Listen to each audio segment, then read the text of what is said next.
So I think now is the time to start. I hope everybody is back from the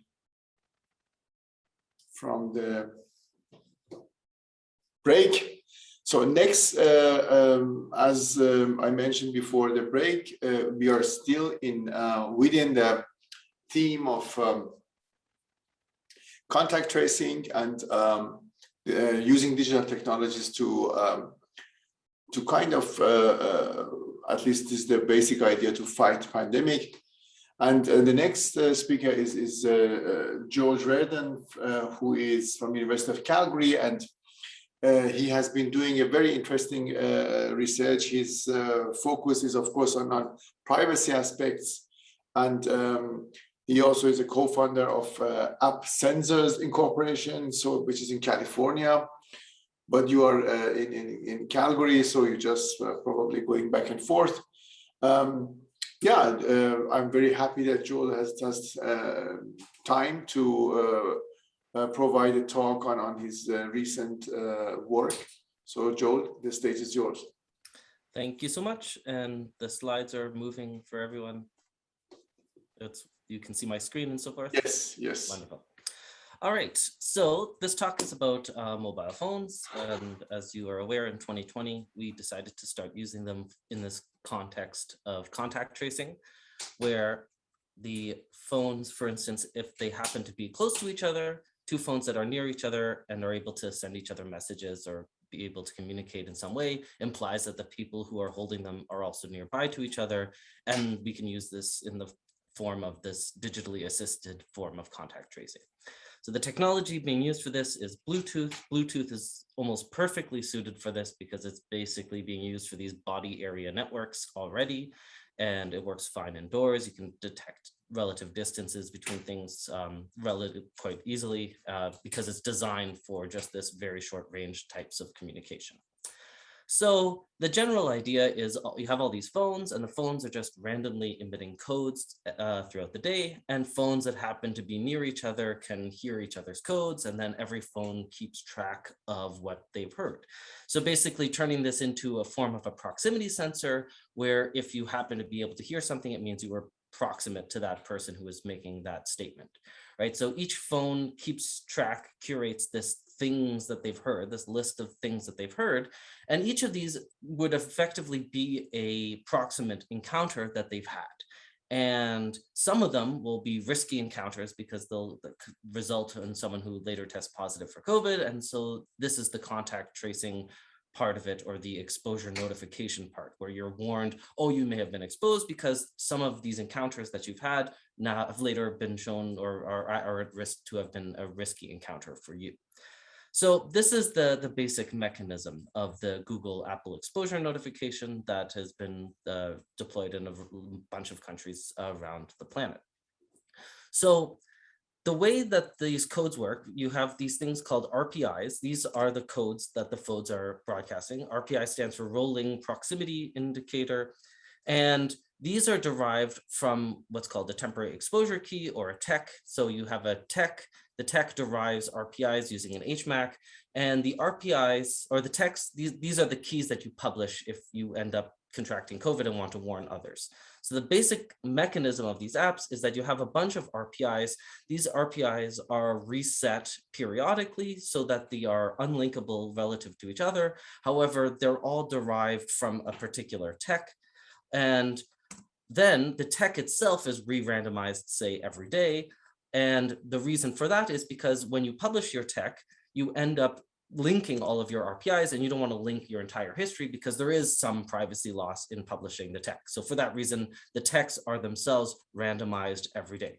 So the mechanism for warning others is you publish your TEC if you want to share your codes effectively.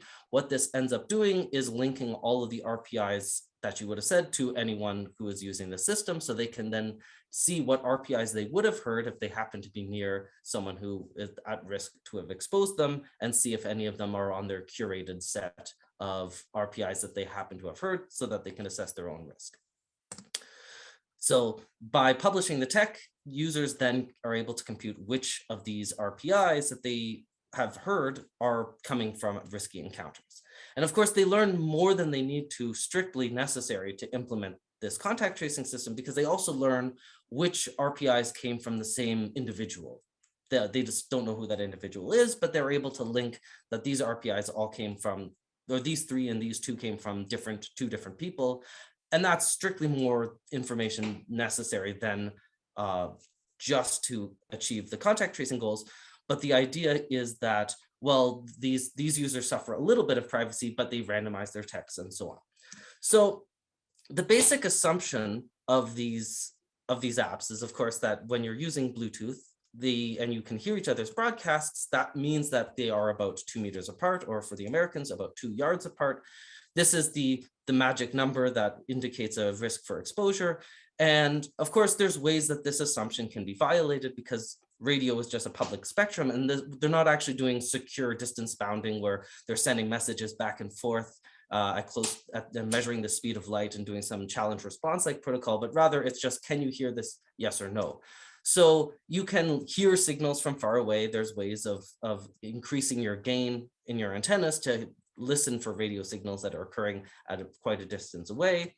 And of course, there's ways of amplifying your message, broadcasting it louder so that more people can actually hear your broadcast, even though you're further away from them, making them think that they're, for instance, closer to you, right? And of course, these attacks are known in the design of the system, right? We have that a tech-savvy adversary could deploy an antenna to eavesdrop on Bluetooth connections.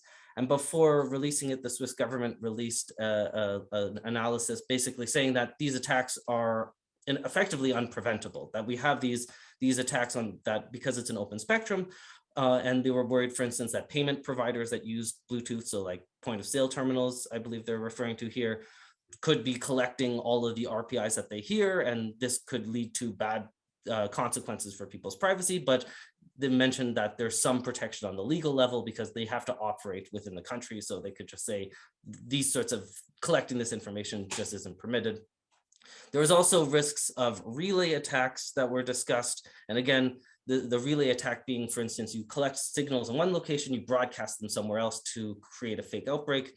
But the argument here was that, there's going to be a high cost for the attackers in order to achieve this. And of course, high gain antennas, high energy broadcasting towers, and a physical presence and a risk of legal consequences, these are all high costs for an attacker. But the problem with this line of reasoning is that it's ultimately an economic argument saying that, yeah, we have a system and there's vulnerabilities in the system, but the way that we can exploit these vulnerabilities has a high cost and therefore it won't be done. Or that high cost will act as a barrier to provide security for the system.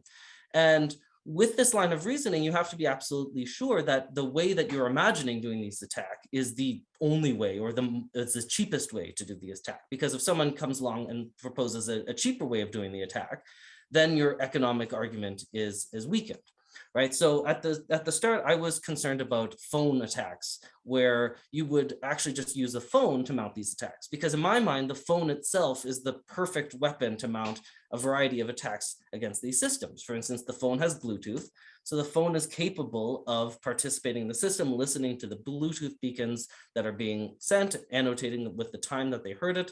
The phone has access to GPS, so the phone can then geolocate all of these RPIs that it heard. So it can say this RPI occurred at this location. And the phone has access to the internet, so it can upload all of its data to the cloud or to an adversary's control, who can then collect reports from lots and lots of different phones, right? Being able to create a sensor network of reports back to more effectively mount these attacks. And again, without the need for expensive equipment, just access somehow to phones.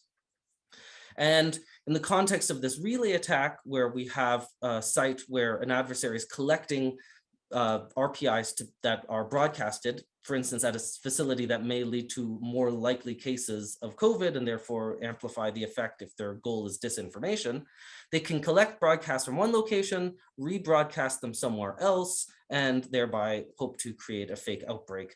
And they can do this entirely extra-jurisdictionally. They don't need to be physically present. They don't necessarily have a legal system that can enforce consequences to them, as long as they have access to people's phones.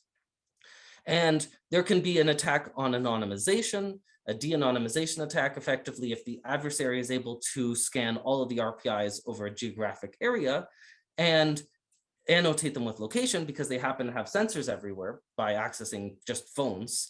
Well, what ends up happening is that on their own, an RPI isn't such a big deal. You have an RPI, it doesn't identify you, you have its location, it's not that much of a revelation. But for users who intentionally publish their text, they intentionally link their RPIs, which means that now, if these RPIs have been linked to location in another data collection, they've made their location history public, or at least they've made it public to whoever has access to that database linking RPIs to location, which is more of a stronger loss of privacy than simply linking their RPIs. And finally, an attack that we proposed was this biosurveillance attack. And the idea here being that just like GPS is part of the ether around us, it's part of the environment, we can't opt out of it, right? GPS works because there's satellites that are broadcasting the time everywhere, and you can't choose to ignore those signals. You can just not happen to process them, but you can't opt out of it. And in particular, if someone else was seeing you near you, they could detect that you're at the same location because they could use GPS. And in the same way, by having a system where medical or medical adjacent information is also just part of the atmosphere around us, you can also not really opt out of that either, right? For instance, another phone that just happened to listen to the same RPIs that you heard could effectively do a risk calculation on your behalf just by saying, well, these are the things that this person would have heard because they heard them as well.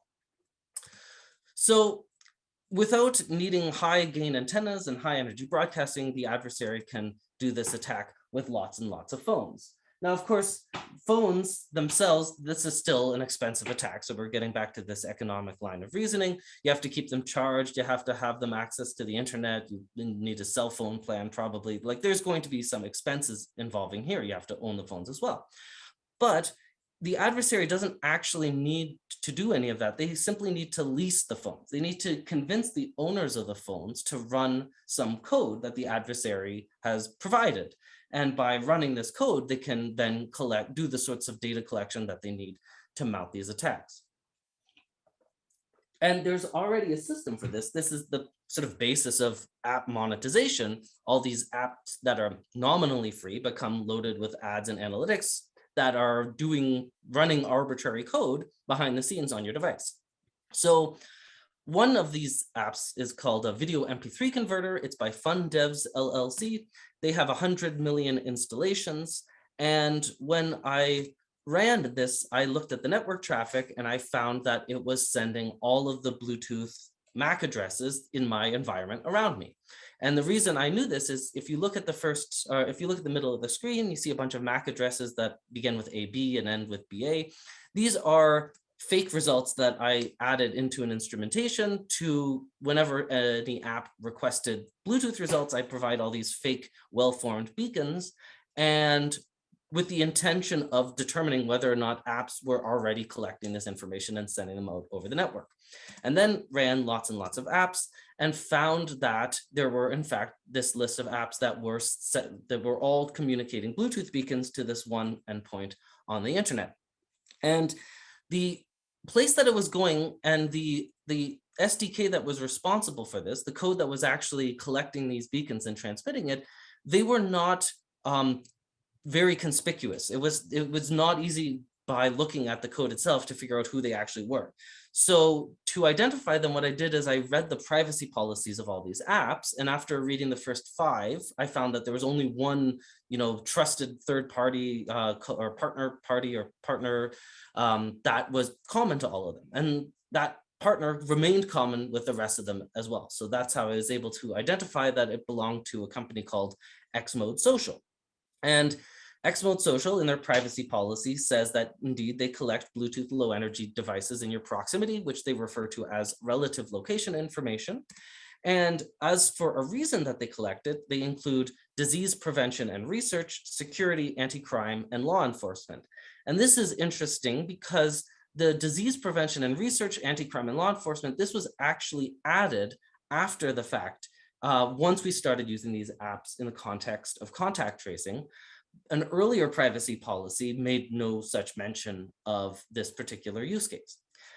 So what I find interesting here, it's not necessarily that they're doing these attacks, because of course they weren't collecting RPIs, just the MAC addresses. So they couldn't have done these attacks. But how I see this is that it really weakens the economic argument about this, because here we have a company that was presumably making money and paying employees and running a business, doing all of the hard work of these attacks. The only difference is one line of code that when you send the MAC address, you also send the RPI. And just collecting the RPI and geolocation is enough to do the de-anonymization attack and the biosurveillance attack. And the relay attack occurs afterwards. It depends on what you do with that information. If you use it yourself or you sell it to someone else. So here we have effectively, these attacks could be implemented as a side hustle to a company that's anyways making money collecting all of this information. And it turns out that they were selling this information to the US government. They were selling it to ICE, the Immigration and Customs Enforcement, and the IRS. I worked with a journalist at the Wall Street Journal on a story about these things. And it also illustrates a sort of maybe a blind spot we have in the security world, where we're thinking in terms of government surveillance, but not necessarily the corporate surveillance, which can just go on and sell this information onwards to the government on an open market effectively. So I also worked with an aide to Senator Wyden, and he then issued a complaint to Apple and Google to complain about this particular SDK that was collecting location, and it ended up getting removed from all of the apps in the Play Store. So, research with some impact, but of course, this is just one such collector. Another collector is Instagram, and Instagram, it's a Facebook-owned app.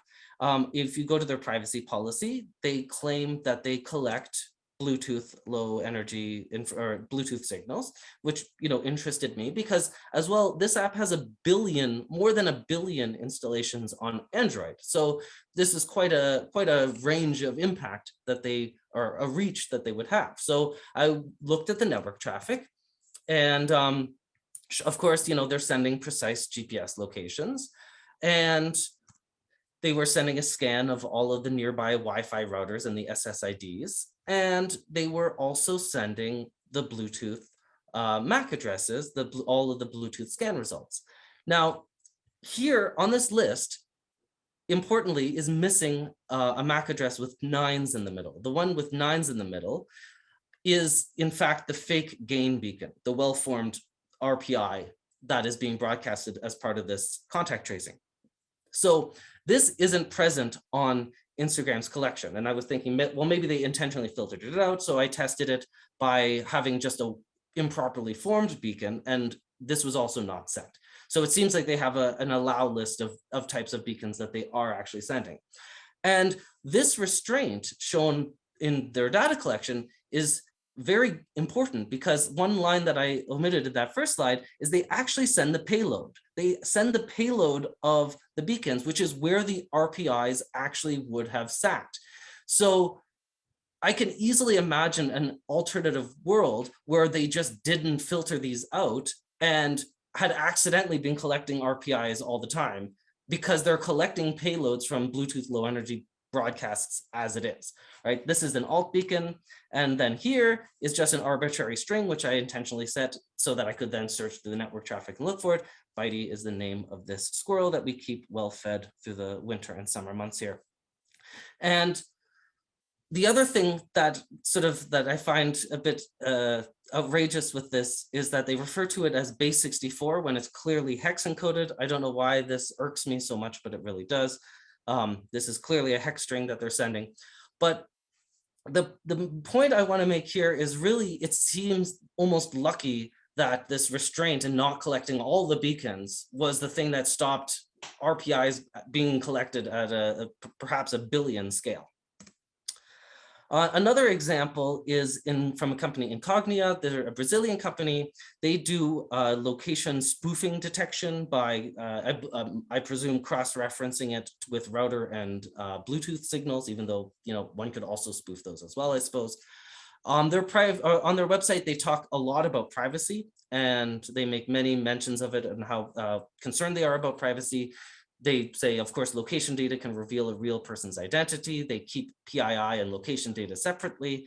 And as well, they use hashing and encryption and probabilistic set structures, differential privacy, and K anonymity. So they have all of the buzzwords to have full anonymization.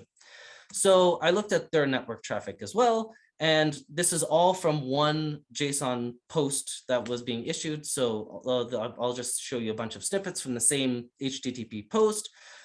They send my advertising ID, which is the device identifier, the number that is used to track my particular device.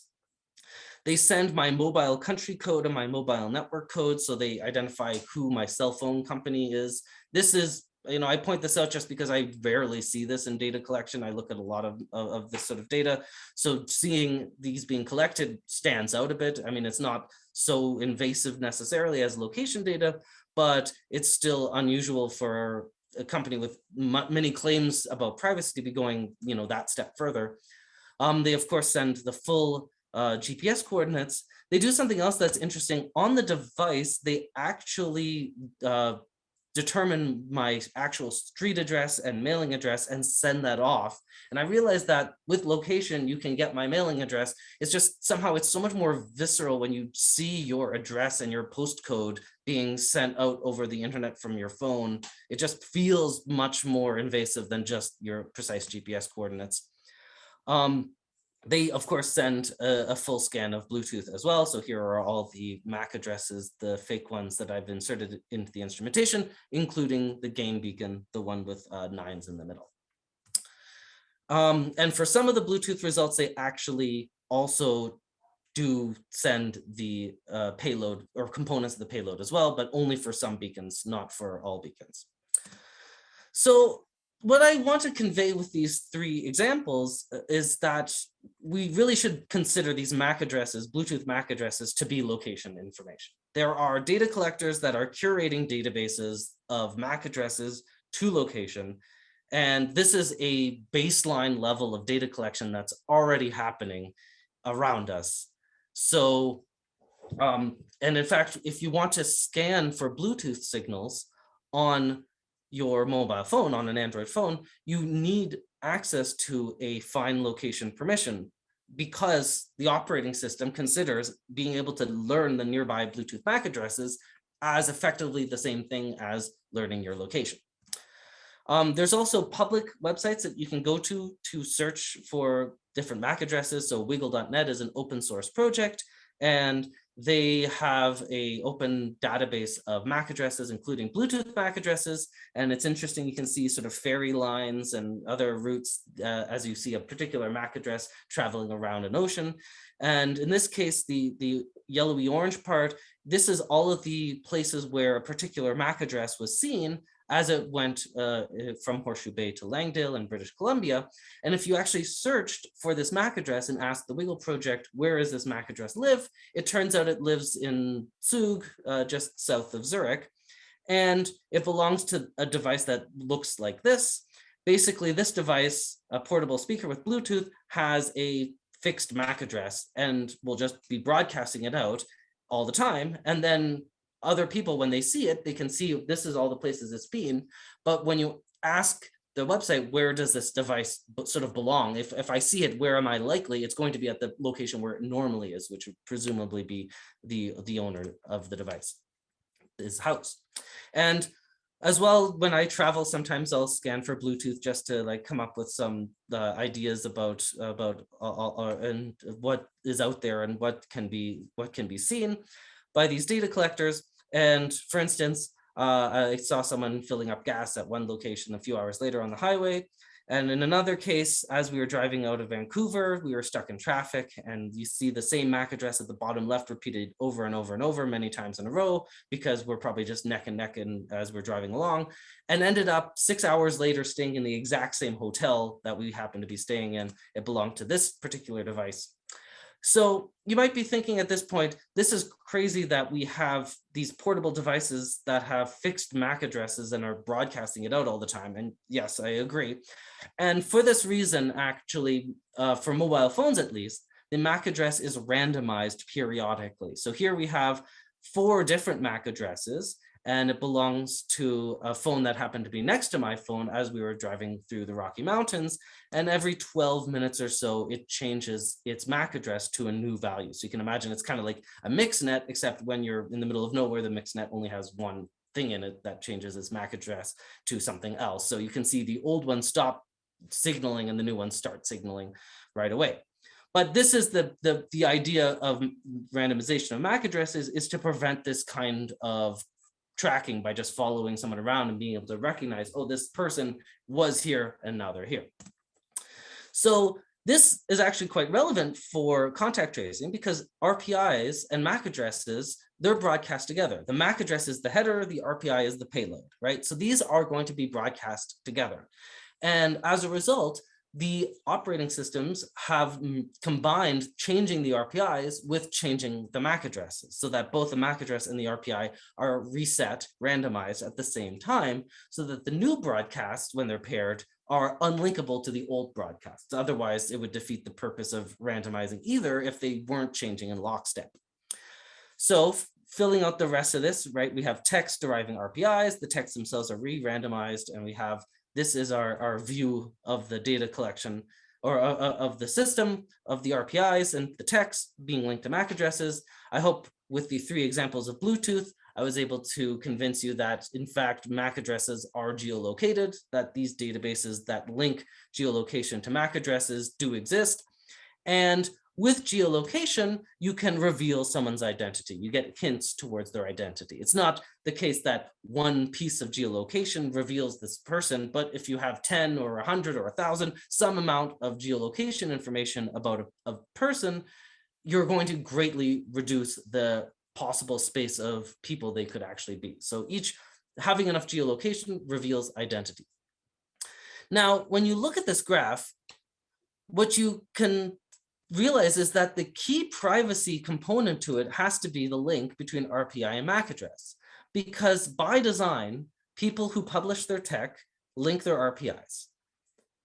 This is the contact tracing part, right? You publish your tech, you lose some privacy there, but you only go from unlinkably anonymous to linkably anonymous, but you go linkably anonymous to everyone, right? So you link your RPIs, but as long as there's no link from the RPIs to the MAC addresses don't become linked, which means the geolocation that's linked to MAC addresses aren't themselves linked, which means you can't reveal the identity.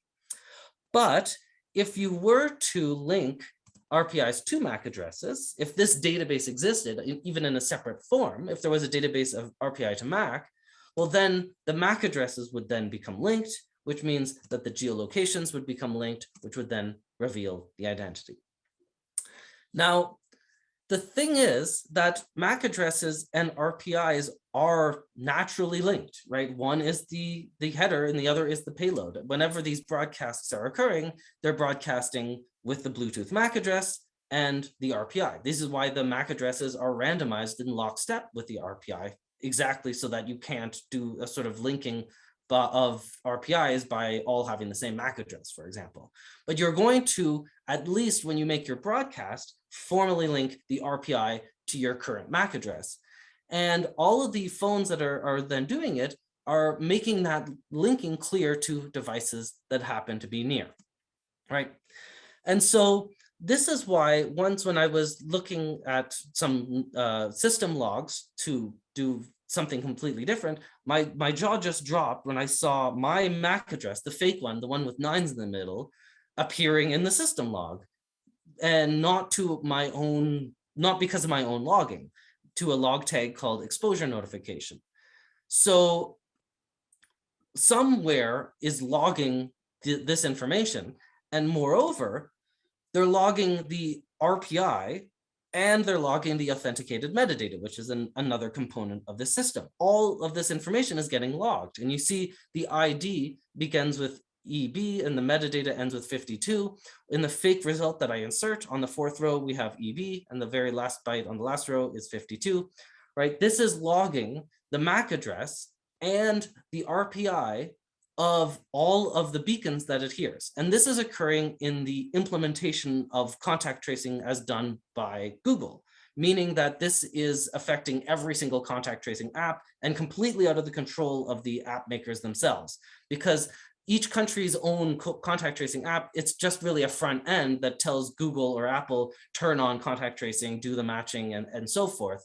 So this logging was occurring on every single device that was involved in these contact tracing, formally linking the MAC address to the RPI.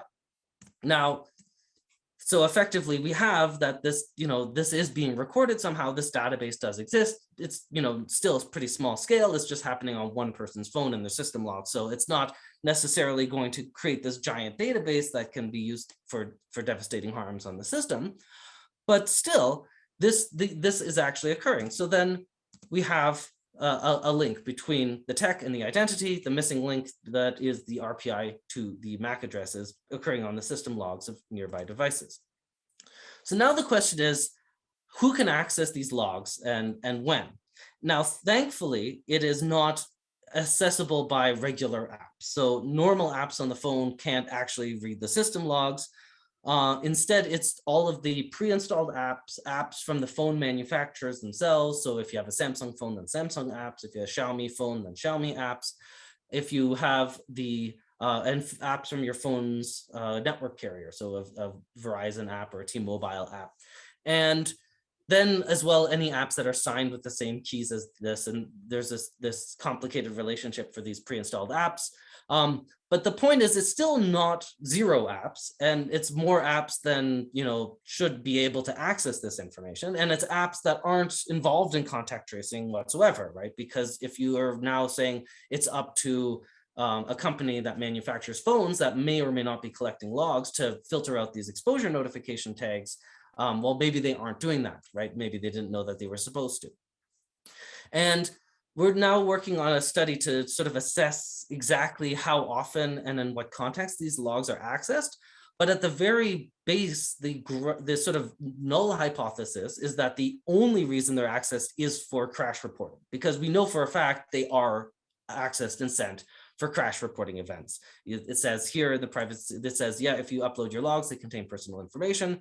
If you crash an app using the Android, the standard Android feedback app, you can actually see the information that it's going to send and see that indeed in this case, our fake MAC address with 9s in the middle along with the RPI will be sent. And then actually looking at the network traffic outbound to Google for the feedback, we found exactly that being sent. So we know for a fact that if you sent feedback because an app crashed, then this logging data would have actually been sent. So now the bigger question is what other contexts might have also have been sent. Other things that got logged along with it, your own generation of RPIs. So not just the ones that you hear, but the ones that you emit yourself. Logs can contain, of course, personal information. So here we have the real device MAC address, not the randomized one, but the one that is actually given by the manufacturer. If your phone's name is Joel Reardon's phone, then that's also going to get logged as well. So there's going to be basically arbitrary data in the system logs because it's up to whatever apps you're running that happen to put that information out there, email addresses and so forth. So there's going to be personal information. One thing that you could think is, well, the biosurveillance attack, which is basically implemented by looking at the RPIs that a user would have heard. Well, this can be implemented looking at the system logs by seeing the RPIs that are in fact heard, but actually it's made even easier because whenever a matching is done on the system, the outcome is logged. So it says no new exposures or with new exposures. So that is effectively the biosurveillance attack just by reading this one line. And at this point, I had a hypothesis that, perhaps information about whether you entered a code and uploaded your text is also logged. And I was given a custom version of the Canada contact tracing app courtesy of the Canadian Digital Services. They gave me this so that I could test this hypothesis without triggering fake alerts. So then I had my own set of keys. I entered the key, submitted it. Then I'm given the option to share exposures. At this point, this dialog that I see is no longer from the Canadian contact tracing app, but this is now the Google implementation. And I have a choice between share and don't share. I click share and I see this. And what gets logged is on click accepted is true. And I tested it. If I click don't share, then it says on click accepted is false. So what happens here effectively is that we have a log line that represents an enormous amount of context. The only way this one log line gets printed is if the user has gone and gotten tested for COVID, gotten a positive diagnosis, gotten a code to enter into the contact tracing app, entered the code, and then shared the results. So all of this happens for this one line to appear here, meaning that, in fact, if this information about your health status more directly is logged. And, so in one side, this tech to MAC or RPI to MAC address can seem a bit of like less of a concern, whereas this is a much more clear concern. So the solution, of course, to this is to not do this logging, and that's what Google did. They removed all the logging. They updated everyone's phones so that they no longer are logging all of this information to the system log, because as their own best practices point out, logging sensitive information increases the risk of that being exposed, and multiple security incidents have occurred as a result of logging sensitive user data. So the conclusions for this talk that I sort of want to draw, or thoughts that one can think about. First, is this economic argument. These are naturally weak arguments in security because you really have to consider all possible ways of doing an attack. The X mode example is interesting because it shows that, you could run a business making money, doing everything necessary, basically covering the costs of your attack by running a business that's actually, presumably making money. Second, I think that the claims that these RPIs are anonymous is a hazardous claim to make because they're not necessarily anonymous. By design, people who publish their tech link them, and if the RPIs are linked to anything else, that information then becomes linked, right? And I think by saying, oh, these codes are anonymous, they don't identify you, the system is totally private, can be hazardous because it makes people be maybe more reckless with the RPIs, not realizing that logging it is the same as logging sensitive information. Right? It's not like they weren't logging texts, for example, right? The implementation was not logging the texts that were loaded in. And that's probably because they thought this is a bad idea to log text. Whereas logging RPIs, well, they're anonymous codes. It's not as big of a deal. Third point, this has been fixed. So it was fixed in April, end of April. But that's still an enormous amount of time where it wasn't fixed. And we don't know how often these logs were accessed. I have no idea if there was remediation done. I hope that all of the phone manufacturers and any company that happens to have been collecting logs for any reason have, removed all of this information, gone through and securely deleted all the exposure notification tags. I have no information on that front, but I can just hope that that's being taken seriously by everyone. And then as well, this privacy loss is relative to an adversary. Here, what I want to say is that I think maybe as a community, we focus on, this threats like state surveillance and, the health authority is trying to build a social graph. But, as we saw with X mode, the government can just buy location data on an open market. Like this market exists. So, when we build a system where instead, we don't want to trust the government, so then we just trust Google and Apple to do the right thing, and it's a closed source solution, and we just hope that it's doing the right thing because we can't trust the government. I think it really depends on your actual threat model. That there's different trade-offs. It's not that one is obviously better than the other, just that they have differences, and maybe in some jurisdictions that your threat model is the government. Whereas in other jurisdictions, that might not be the case. And touching on this, I also see a sort of a threat to digital sovereignty in a way, because ultimately Apple, by virtue of it not permitting Bluetooth scanning by apps in the background. So on Android, you can just scan for Bluetooth in the background, and that's why these attacks are of concern. On the iPhone, you couldn't. So the Google Apple exposure notification became the only way to do any kind of contact tracing, and there could be no real innovation on how to do it either, because you couldn't make your own version of an app and run it on an iPhone unless you convince everyone to have it open all the time and never turn their phone off, which is of course a non-starter. And I think that if you have a country that, for instance, has a high score in democratic indices and wants to do contact tracing a different way, say instead of seeing who you might have infected, if you are infected, they want to look backwards and see who infected you because they're concerned about super spreaders or something like that. They just wanted to do it a different way. They effectively weren't able to. They were locked out because of Apple saying, well, no, this is the way you have to do it. You have to do it this way, and otherwise you can't use our platform. And I think that this might be an interesting direction going forwards, that these two particular companies end up having an enormous amount of decision-making power in how countries can decide how to do things like this, particularly in an emergency. All right, that is my talk. Thank you very much for your attention, and I am happy to take questions. So it is my honor and pleasure to introduce our next speaker, keynote speaker, Shafi Goldwasser. So she is one of the most prominent researchers in cryptography, cybersecurity, and I find also in computer science. So a few words about her career. She received a Bachelor of Science in Applied Math from Carnegie Mellon University in '79 and a PhD in computer science from UC Berkeley in '84. Now she's a director of the Simons Institute for the Theory of Computing and a professor in 3 institutions. How do you do this? So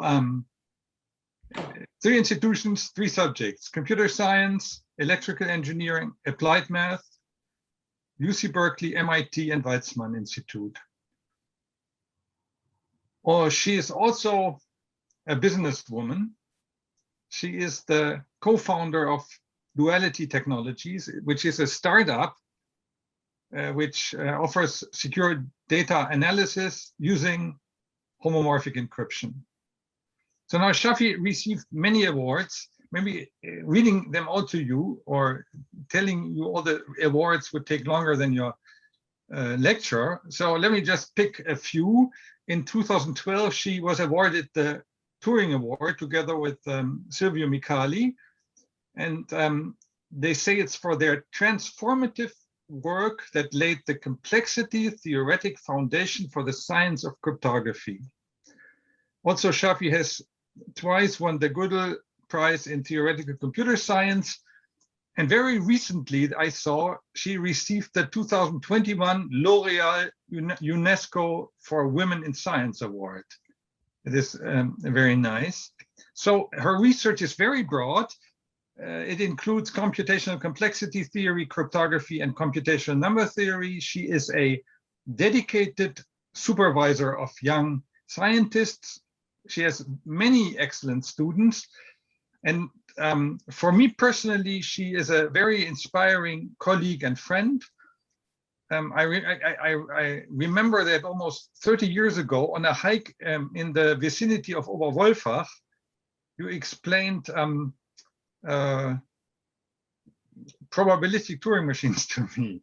I was new in computer science, so I asked you all these questions, and you explained this to me. And then a little over 2 years ago, you invited me to Berkeley, and we had many nice conversations and activities, which I fondly remember. So I'm really looking forward to your talk, Shafi, and the talk is about new results in deniable cryptography. Okay, thank you very much. And let me just share my screen. And thank you very much also for inviting me to give the talk. Share screen. We share the right thing. I think it's this. Yeah. Okay, so hi everyone. I want to tell you some new results on deniable encryption. So this is a topic I've been interested in the last few years, especially in connection with a graduate student that I'm advising, Salit Mossel. So not all the results that I will show are with her, but most of them are. In fact, I will talk about results from 3 papers. One is a paper that appeared in the recent cryptography conference in Crypto 2021 with Shweta Agarwal in Salit, so Salit Mossel. And it's about how to define and achieve fully homomorphic deniable encryption. So of course, I'll explain to you what deniable encryption is and what fully homomorphic deniable encryption is. And a second paper that I think I'll just speak very, very briefly on due to a lack of time is something we did a few years ago with Salit and Daniel Wicks called The Edited Truth. And also this is another essentially goal. Rather than achieving deniability, it's achieving deniability in a very restricted but interesting sense. And I'll just talk about that. And finally, some new work with Umesh Vazirani and Andrea Colad-Angelo, who's now visiting the Simons Institute. He's a postdoc in quantum computing, visiting the quantum cluster. So now that's one of the things that we have in Simons now. In addition to programs, which are semester programs and summer activities, we have some thing called pods. And there's a quantum pod and a machine learning pod. And a pod is something that has a few senior people, a few postdocs, and lasts for about 3 years. And it's sort of sustained research in a particular area. And Andrea is part of this pod on quantum. And what we show here in this third paper is that if you look at deniable encryption in a quantum world, where quantum machines are available, you can achieve certain properties which are impossible to achieve in the classical world. Okay, so first of all, let me just, maybe some of you know what deniable encryption are, but I see there are 54 people signed up, so I assume not all of you know. So what is deniable encryption? So encryption, we are going to talk about public encryption in this talk. And the usual picture is you have a sender, let's call him Bob, we have a receiver, Alice, and Alice knows some secret key, Bob knows a public key, this PK. And in order to encrypt a message, you apply some algorithm, some encryption algorithm to the public key, to the message, and to some randomness that is chosen each time fresh. And you send the ciphertext over. And you usually think of a single adversary, which essentially listens to the ciphertext online. I mean, there's also more sophisticated adversary, but the simplest adversary listens to the ciphertext, can also see the public key. So he himself can send messages. And the goal is, of course, in encryption is that he won't be able to tell which message is being sent. Or when we talk about stronger notions of security, he won't be able to distinguish whether you're sending message M1 or M0 for any pair M0, M1 that he could imagine. Okay, so that's simple encryption. But we want deniable encryption. And this is a concept introduced by Canetti, Dwork, Noer, and Ostrovsky in 1997. Beautiful concept. And the idea here is that there's a new adversary on the horizon. And it's not just Vincent, but let's call him Charlie. And Charlie is a coercer. So there's a C here for coercer. What does it mean, coercer? Charlie comes along and she says, Bob, she says to Bob, show me which message you sent. Okay. And why would he do that? Maybe Charlie's paying him money. Maybe Charlie's holding a gun to his head. Maybe Charlie is a governmental agency and at some later point has a, I see that you don't see me at all because it's too dark here. So I'm going to move around the room. Maybe this is better. Yeah. At least I see myself now.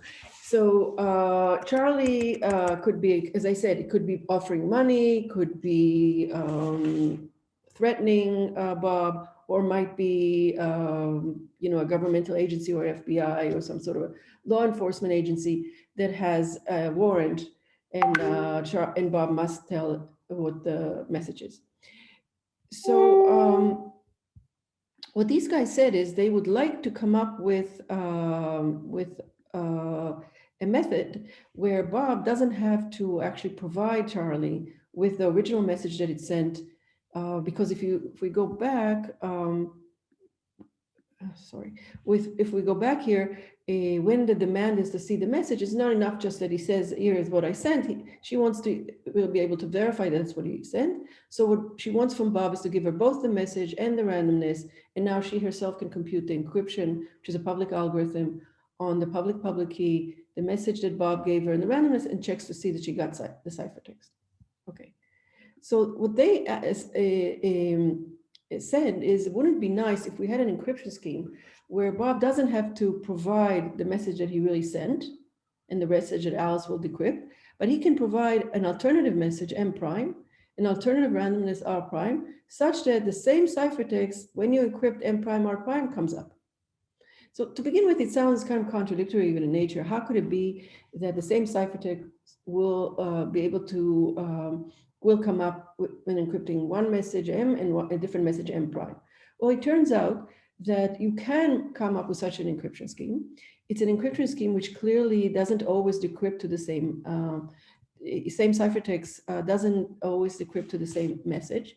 So it could be the same ciphertext decrypts to M and the same and decrypts to M prime. So there is some sort of a probability of error in decryption, but you could make that error extremely small. So most of the time, Alice will decrypt to what Bob meant to send her as M, but there is a way to produce another randomness, very rare randomness, okay, which would actually decrypt the ciphertext to an M prime. Okay, and that will be exactly the M prime and R prime that Bob will present to Charlie the coercer. Of course, the coercer is not stupid. So if he gets M prime and R prime, which looks extremely weird, like it's a very rare R prime, he will reject. He says, you're cheating. You're not giving me the message that you really sent to Alice.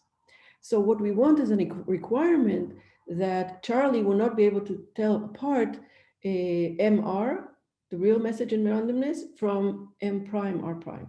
So the message, the fake sort of message that was only given to him after coercing. So in other words, it's speaking sort of in English without a formal definition at this point, we want M prime and R prime to look normal, to look like you were using them during the encryption. Any question? People can really interrupt me in the middle. I prefer than just going through the whole talk without understanding me. Okay.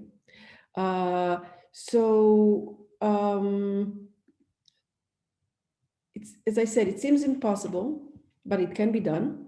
Of course, this means that there will be an inherent non-zero probability of error in decryption. So the same ciphertext can decrypt to both M and M prime. What do we mean by looks almost normal? By looks almost normal to, we give it a precise definition. The precise definition will be that, which I'll put up in a minute, is that if you look at two probability distributions, one of them is the public key, the ciphertext, the real message, and the randomness. This is the probability distribution over all the random choices, both the public key and the randomness. It's indistinguishable from the probability distribution, which is the public key, the ciphertext, and the fake randomness. Okay, so you're saying that when you would have encrypted this new message M prime, and you would have done it as a natural course of events, that it's choosing just an R, actually the distribution of that R is really very close to the distribution of the R that you come up with when you're trying to sort of convince Charlie of incorrect facts. So what these guys managed to achieve is what they called a faking probability. They managed to solve this problem in such a way that these two distributions are not really statistically very close to each other, but they're close as 1 over n and is some parameter in the scheme. Or more generally, they're saying if the faking probability, meaning the difference between those two distributions is a certain probability alpha, then they can come up with a scheme where the ciphertext is as large as 1 over alpha. So if you wanted the faking probability not to be 1 over n, but to be negligible, like 1 over exponential in n, then you could do that, but then your ciphertext would have to grow exponentially. So you'd have a larger ciphertext corresponding to a better faking. Yeah?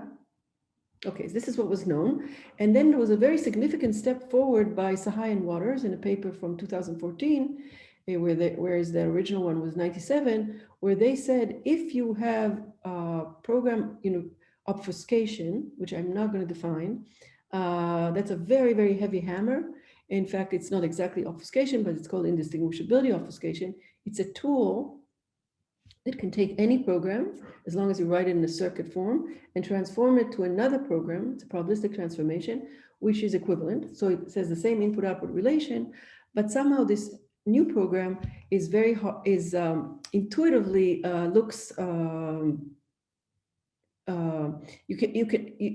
Intuitively you cannot sort of reverse engineer it. You cannot go from this obfuscated program to the original one. Formally, your obfuscation procedure has the following quality, and that is if there were two programs, which are not the same program, but for the same function, the same input-output behavior, and now you obfuscated the first and you obfuscated the second, and you randomly presented them to me either like this or change your hands, I won't be able to tell whether the new obfuscated program came from the first or came from the second. So in other words, I've mixed it up so much that you cannot, that the functionality is the same, but you can't tell if it originated from program 1 or program 2, as long as those two programs were equivalent. And what Sadeghi and Waters show is that if this big, heavy tool exists, then you can construct a deniable encryption. In fact, it was the first application of this big, heavy tool, which wasn't known how to be done before, where the ciphertexts were small and the faking probability was negligible, rather than 1/n. So negligible deniability. Sometimes it's called deniability probability. Sometimes it's called faking probability. And what the downside of this is that, first of all, it's a very heavy hammer. In order to construct it, we need a lot of assumptions. Some of them, first of all, they're not post-quantum, but in addition, they're not as well studied as before. And thirdly, in order to get the deniability, the assumption that you need to make is that for not only that certain things are hard, like certain computational problems are hard, but they're very hard. That it's not that there are no polynomial time algorithms to solve them, but there's not even exponential algorithms to solve them.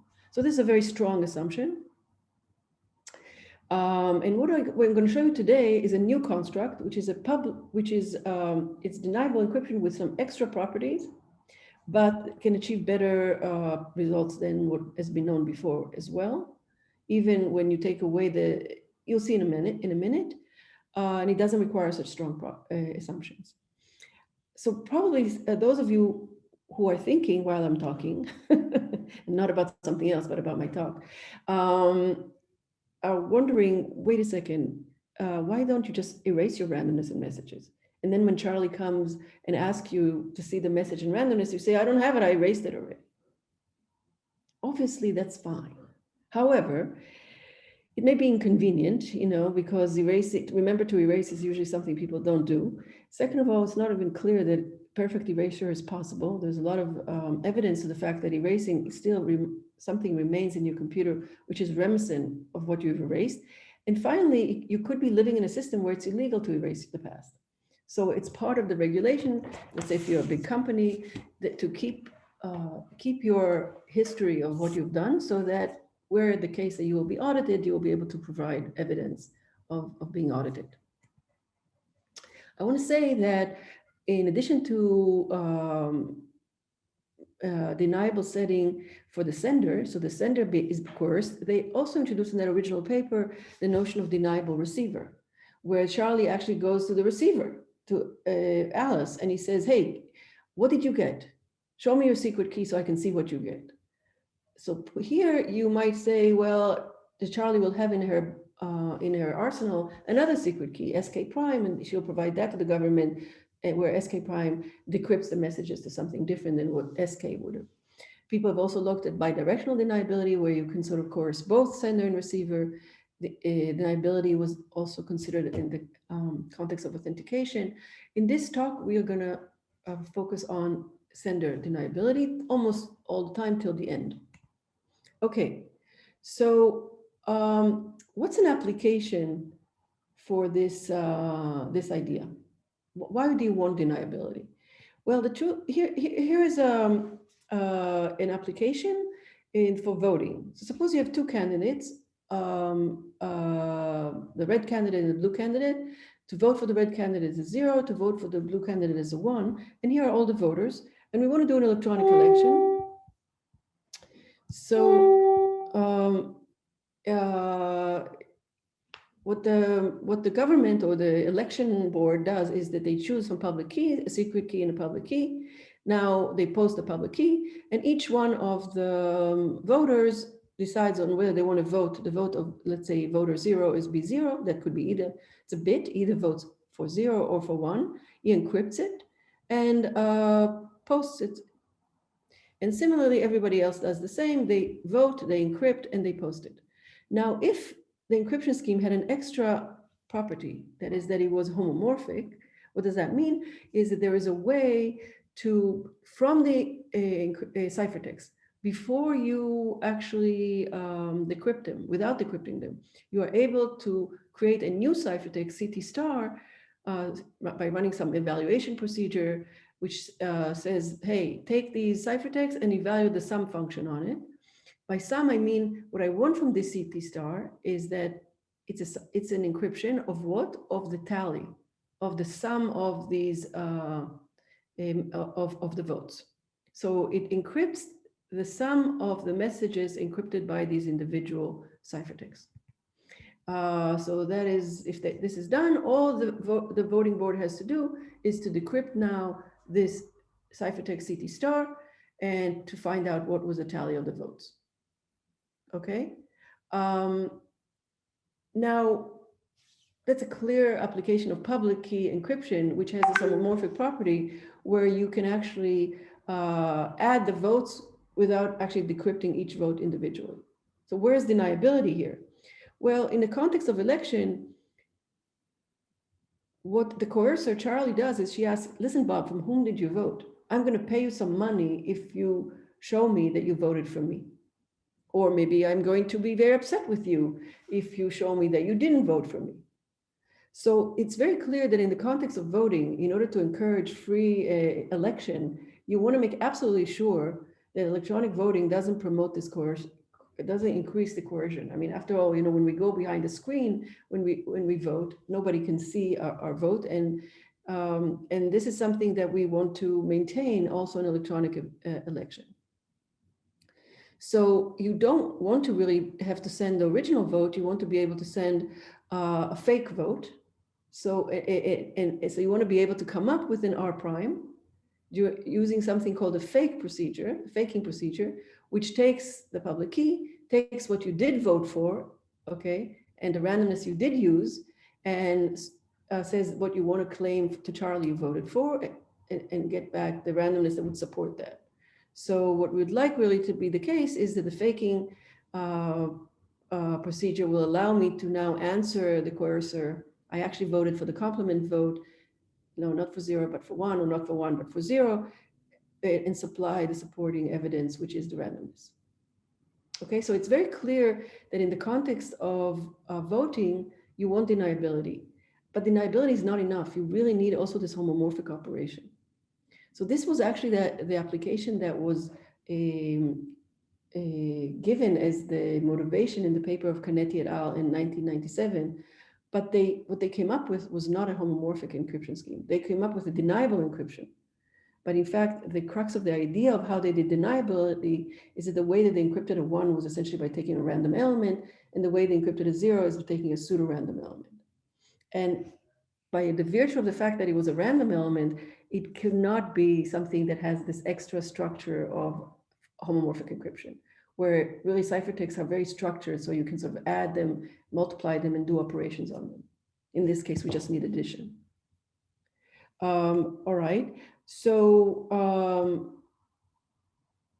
any question now? I'd like to have, this is a moment for a question. Are people with me? The question will come after your talk.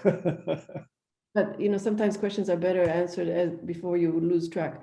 But okay, in any case, this is just a definition formally that I said before, that if I look at this as a probability distribution, I want it to be computationally indistinguishable from this probability distribution. And the difference between them is here I'm encrypting, everything is the same in both of these, except here I'm encrypting actually a different bit with R, and here I'm encrypting the complement bit with R. But what I'm presenting to the cursor is always the complement bit, this time with randomness that came out of faking, and this time is randomness that I would have used in an ordinary encryption. So this is just repeating, using mathematics, this very natural property that we want, that the randomness that comes out of faking, okay, is distributed the same as the randomness that would have naturally come up when you just plug it into the original encryption algorithm. So there's a fake distribution and an honest distribution. Now, elections, as I say, require both deniability and homomorphic encryptions. The benefits are honest participations. And the benefits of homomorphic is that you can homomorphically compute the voting result without knowing what individual people voted.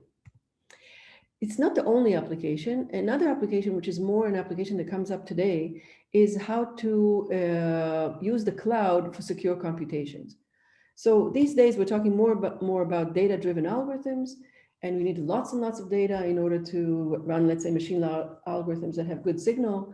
And often we run into a situation where Google maybe can run good, has a lot of data, has a lot of hardware, but we don't. But if we want to be able to take advantage of these algorithms, we might be able to turn to the cloud. It has computing power and has a capacity to store my data. However, if we do that, why would I want to store all my open data in the cloud? I might want to stay encrypted, and then I might want the cloud to run arbitrary programs on my data where the data stays in encrypted form. So I'd like to do this in a homomorphic fashion. So it would be much better to use a fully homomorphic encryption scheme where there's not only encryption and decryption, but there's a way to evaluate programs on the ciphertext so that they're really evaluating, they're computing a ciphertext for the program, for the value of running the program on the plain text. So I'm sort of assuming that people have seen the concept of homomorphic encryption and fully homomorphic encryption.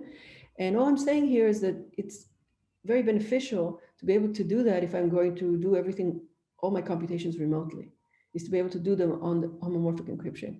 In addition to that, if I'm doing everything in the cloud, deniability seems to be key. Because now really everything I have is in the cloud, all my ciphertext, all my computations, and any adversary for any purpose can come and demand to see my data. Okay, so it's not anymore, there's no voting booth, you know?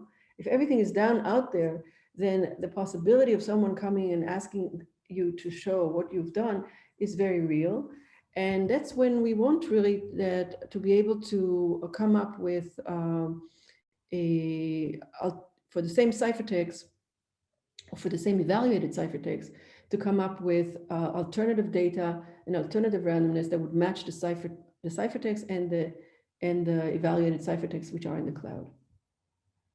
Any questions about this application? I think this is actually a very severe application. You know, so if we don't have deniable schemes, there is a problem with cloud computing where it is accessible by others to look at what you stored and what you computed. Of course, what we need now is a deniable fully homomorphic encryption where you can both deny the ciphertext and deny the computations. All right. So that's our new, all of this was history and motivation. The first thing we do in this work with Shweta and Salit is to come up with the notion of deniable homomorphic encryption. And it's really comprised of combining deniable encryption on one side and a fully homomorphic encryption on the other side. And what we managed to do is construct it based on learning with errors. So I'm not going to actually even define the assumption, because sort of assuming that people know what it is, but there's really no grounds to assume that. So I will say, at least in words, what it is. I don't have a slide for it. Learning with errors is a hard problem. It's hard, as we know right now, both for classical algorithms and for quantum algorithms. It's a problem that's highly related to the problem of computing closed vectors in a lattice. So if we have an integer lattice and we have the problem of we're given a point that's not in the lattice and would like to know what's the closest point to it, it seems to be a difficult problem for polynomial time algorithms. As far as we're concerned, it's even, as we know, it's even hard for sub-exponential algorithms or exponential algorithms. And that's even true in some approximate sense. So we can't even find a point which is close approximately to the point that we gave. And this learning with errors is closely related. In fact, it's kind of equivalent to this problem. So let's just think that there is some difficult computational problem. The best we know how to compute on a quantum computer is exponential algorithm for very large approximation factors, the kind that we need in this construction. And our construction also supports large message spaces. So not only supporting single bits differently than before, we will get compact ciphertext. So our ciphertext won't grow with the inversion, with the probability that you can distinguish between the faking distribution and the real distribution. So maybe if you remember a few slides ago, I said that in the original construction, you could get small ciphertext and you could get very large ciphertext and very small difference between the fake distribution and the real distribution. But if you wanted small ciphertext, the distributions start to they look more and more different from each other. So in our case, we can get compact ciphertext. And in addition, there's sort of an online-offline encryption feature where a lot of the work can be done offline and very little work will be done online. And what we do, the way we get it is essentially we start with a fully homomorphic encryption scheme that's known today, except we have to modify it slightly. And we use, more interestingly, we use bootstrapping. I will define what that means a little bit later, but for those who know, we use the bootstrapping that fully homomorphic encryption uses to essentially obliviously generate ciphertext that support faking. So the way that we compute our ciphertexts are such that they inherently support the ability to fake later. And in order to do that, we use the bootstrapping of fully homomorphic encryption. So this is a lot to give to begin with, but if anybody who is really in the field, this is kind of a catch. I mean, this is sort of the idea. And then one has to see how to do that. Okay, I just want to do some comparisons. So just to summarize everything I said, this is where in the original paper that this deniability was introduced. It's the high waters, they use obfuscation for it. And in our work, okay, so there is a downside. We don't solve the whole thing. So the downside is that the ciphertexts are compact, but the time to encrypt grows with the inverse of the faking probability. So if we want to have very, very small faking probability, it's going to take us more time to encrypt. That time can be done offline, but it still could be high. If you want one in exponential faking probability, then you will take exponential time to offline. If you want one in sub-exponential, it will be sub-exponential. So there's still, there's some improvement here is that the size of the messages became small and independent of the faking probability, but the time to encrypt still stays large. And the assumption gets improved. Here we need trapdoor permutations, which we don't know how to do post-quantumly, and here we have learning with errors, which we can. What else do I want to say here? Right, so that's post-quantum. And here it's independent of faking probability. So one other, okay, so now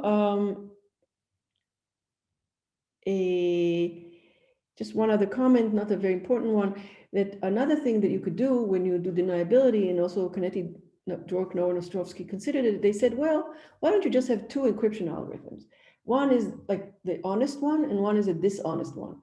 And if you're the kind of person that's afraid of coercing, and you know that at the time of encryption, just use the non-honest encryption. So there's sort of a different procedure that you employ when you encrypt, and you know that you're going to be coerced later. But there's something satisfactory about that, because maybe I don't know that I'll be coerced later. And the whole notion is that there are different algorithms to use is a little bit unkosher. But in any case, if you did relax it, so you could actually achieve all these properties of compactness and negligible deniability. Okay, that's all I want to say. Forget about the lower bound for now. So if we stick to weak deniability, all we've done in this work is added, the homomorphic encryption aspect to it and support of large message spaces. So that would be the only contributions with respect to the weak form, where you have kind of a good encryption algorithm and a dishonest encryption algorithm. But for the true goal, which is that a sender can encrypt the same way always, but only if he coercively can sort of fake his way out of it, compactness and negligible deniability is not known. Okay, so what time is it? Let me see. 9:21. Okay, so how much more time do I have? 5 minutes and then Q&As. Oh, unbelievable. Okay, I really am. So I wanted to show you the construction, and I wanted to talk about deniable edits. Okay, so I'm going to really fast say that there's the notion. The notion has in it deniable homomorphic encryption has in it 4 requirements. I sort of said in words what they would be. So let me jump to like what the idea of a construction is and do 1 minute on that. Okay, so what we need to construct is we need a special fully homomorphic encryption as a starting point. It has to be for binary messages. Let's say there's some ciphertext space, which all ciphertexts come from this space. Decryption, we need the requirement, the decryption. Okay, when you decrypt, even if it always outputs a valid message. So even if the ciphertext is not the result of encrypting, but it's just some, so the decryption takes some string, and it's just from this space, even though it wasn't created with the normal encryption, it will always output some valid message. And furthermore, we need that a biased decryption. So if I give the decryption algorithm a ciphertext, a random input in the ciphertext space, then it will more likely decrypt to 0 than to 1. So almost all the time it decrypts to 0, okay? Of course, when I generate with the encryption scheme, it will decrypt to 1. There are ciphertexts which decrypt to 1. But most of the time, just for random ciphertext, it would decrypt to 0. And then I mentioned bootstrapping. So that's a procedure that is able to essentially take a ciphertext, okay, where the ciphertext here encrypts the secret key, okay, and what bootstrapping does, it takes a ciphertext and actually returns a new ciphertext, a fresh ciphertext, which encrypts the same message. How does it do it? It's sort of magic. It does it using the fact that it's homomorphic. So it's a procedure that really sort of kind of homomorphically computes the decryption circuit on a ciphertext using encryption of a scheme secret key. The issue is that it's able to refresh the ciphertext and give you a new one. Okay. And then the construction will do the following. So here's the idea of the construction. When I encrypt, I choose a bunch of bits. Okay. Let's just think about the encryption of a single bit in a deniable FHE way. I choose a bunch of bits and I, such that their sum is the bit that I want to encrypt. If the bit is 0, I sample just some random ciphertext in the ciphertext space. If the bit is 1, I actually encrypt it the way I should. So I encrypt the 1 with randomness. And now my ciphertext is I bootstrap every single one of these R's. Okay, so I get a fresh ciphertext that corresponds to these old ciphertexts, which are these big R's, and I XOR them together. Okay, by XOR, I mean, the notation XOR is I evaluate the sum, a new ciphertext, which is the sum of the underlying ciphertext. Sum in the sense that the new ciphertext, if you decrypt it, you get back the XOR of the bits being encrypted here. In a sense, this is how you encrypt. Why can you fake here? Suppose somebody says he wants to change his Turing bit to from 1 to 0. Okay, then what does he do? He chooses at random one of these bits to flip, right? Because right now they sum to B. He wants this to sum it to B complement. So he chooses one of these bits and to flip it. Let's say x sub k. If the x sub k is 0, you want to flip it to a 1. And if this f sub k is 1, I want to flip it to a 0. So to flip 0 to a 1, I just do this step. Okay. So if to flip 1 to a 0, I do nothing. And when the time comes to present to the coercer, essentially I present him with everything I presented as before, except that for the x sub k that I flipped, okay, I will present him with the randomness that came in the ciphertext that came out of bootstrapping. So this is too quick. I'm going too fast. If people Don't hurry up, just take a time. All right, then let me just go through the faking. All right, so again, the true encryption just computes a ciphertext, which is the sum of ciphertexts, each one of them the result of bootstrapping. The faking is the following. If I don't want to fake, I just output the randomness that I created to begin with. The randomness here is essentially all these RIs, the big RIs. I mean, the big RIs and the small RI that you used when you encrypted ones. Okay, but if you want to flip the bit, you find one of the XKs where the XK is actually the value of it is 1. Okay, let's go back here. If I take an XK whose value was 1 and I flip it, okay, then I am this whole thing, the sum is going to flip, right? So if it was 0, it's going to become 1. If it was 1, it's going to become 0. Okay, so I flip, I take this xk and I reassign it to have the value 0. But I still leave the r sub k to be as if I encrypted a 1. Okay, and this is what I output. Now, let's check to see whether this really flipped my bit. So certainly the XOR here is the new value. Are the randomness matching? So I'm saying yes, the randomness are matching because sorry, this is a mistake here. I just is that what I want to do? Just a second.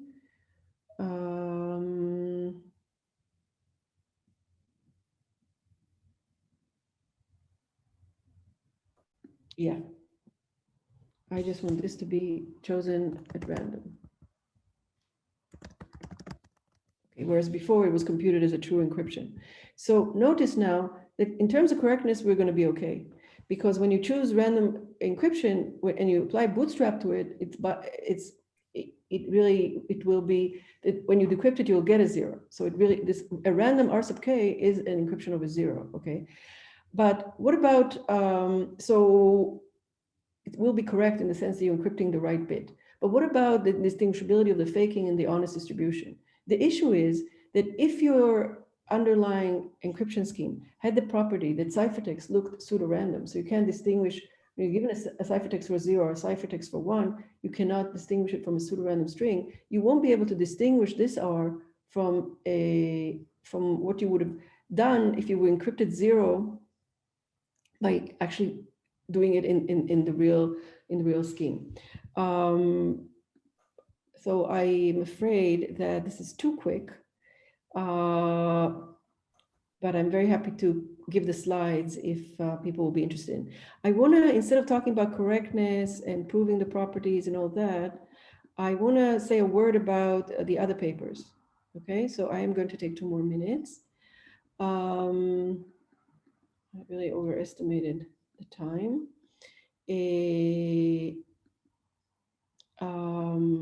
Okay.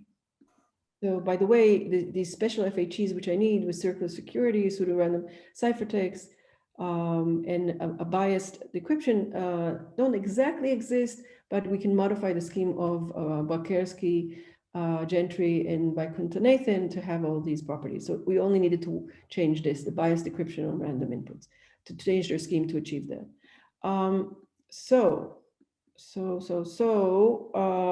God, too many things here. Yes. Deniable edits. So what's our deniable edits in a word? Okay. So this is a paper from 2017. And the idea here is that we are not actually going to worry about sender deniability, but we are going to be worrying about receiver deniability. So all the time here, we talked about sender deniability. Alice and Bob switched locations here. So the sender is here and the receiver is here. Receiver deniability I mentioned in the beginning is we want to make sure that there exists some alternative secret key that would decrypt your ciphertext to an alternative message. So the thing about receiver deniability is that people have worked on it, but it's pretty clear to see that it's impossible to get receiver deniability unless the keys are very large, okay? And why is that? Because you need to have a different key for every different message. So if you have a large exponential size message space, you're going to need a very large secret key space, and the secret keys then are large. So what we said, can you do anything meaningful without large keys?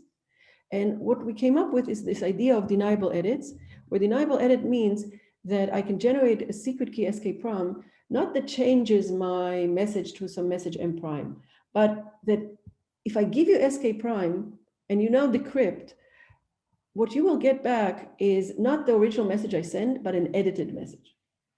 So let's put it this way. Think about the Hillary papers or whatever. Remember when there was this election in the US. So let's say that I wrote very long messages where I also talked about some personal things, okay? And I now am demanded to give those messages to the government. But I say I don't want to reveal the secret things. So what I'm going to do is I'm going to reveal the government my secret key that erases all personal information. So every time it says Shafi something, it erases it. So can you come up with secret keys where they decrypt and erase at the same time? Why is that different than a secret key that changes completely to a different message? Because it's much more restricted to allow certain edits, although in a most general case, the edit could be to replace the entire message. But if you restrict yourself for edits, which just erase certain words and replace certain words, it turns out you can do it much more efficiently with smaller keys. And in fact, we have a construction where really you can construct such a scheme from with deniable edits from any public key encryption, where the edits are restricted to erasing a word and replacing a word. So that's all I'm going to say.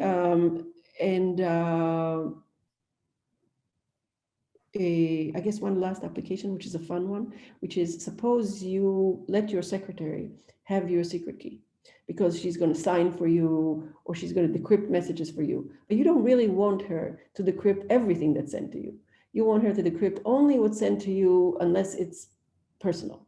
Then you give her a secret key SK prime, which will decrypt an edited message. So it's not only in the context of the FBI demanding to look at your messages, but even in a more pedestrian concept where I have an assistant, but I don't necessarily want to give her all my powers, but only partial powers. And the last thing that I was going to talk about was the quantum, and I'm not going to show any slides because as you see, my slides deteriorate by the moment. But the issue with quantum is you can achieve deniable encryption. You need to redefine what you mean by deniable. And the redefinition is that randomness is not anymore of issue because a quantum algorithm can generate its own randomness. But rather, I need to, when I coerce, I have to show my workspace to the coercer. And you can show that by using like a single measurement, you can show a workspace that could be denied to be any message you want. And the quantum world is actually very interesting because you can achieve zero probability of error as well. So things you cannot achieve classically, you can achieve in the quantum world. So thank you. That's my last slide or my last word. Christopher Krügel is, of course, a very well-known name in security community, with a very influential research track record in malware detection and in software security in particular. But Christopher has done a lot of work, a lot of contributions. I cannot really talk about it within this short time, but what is interesting is that Christopher is not only a top researcher in what he's doing, he's also an entrepreneur. He has a startup in beautiful Santa Barbara, where always sun is shining and they're always at the beach and they make software there. I assume that, of course, this is what I dream of, having a startup in Santa Barbara. Christopher is I have seen him, I have observed him at places where he was not aware that I am observing him. For example, at Black Hat, how he was competing with his team and pushing them to win.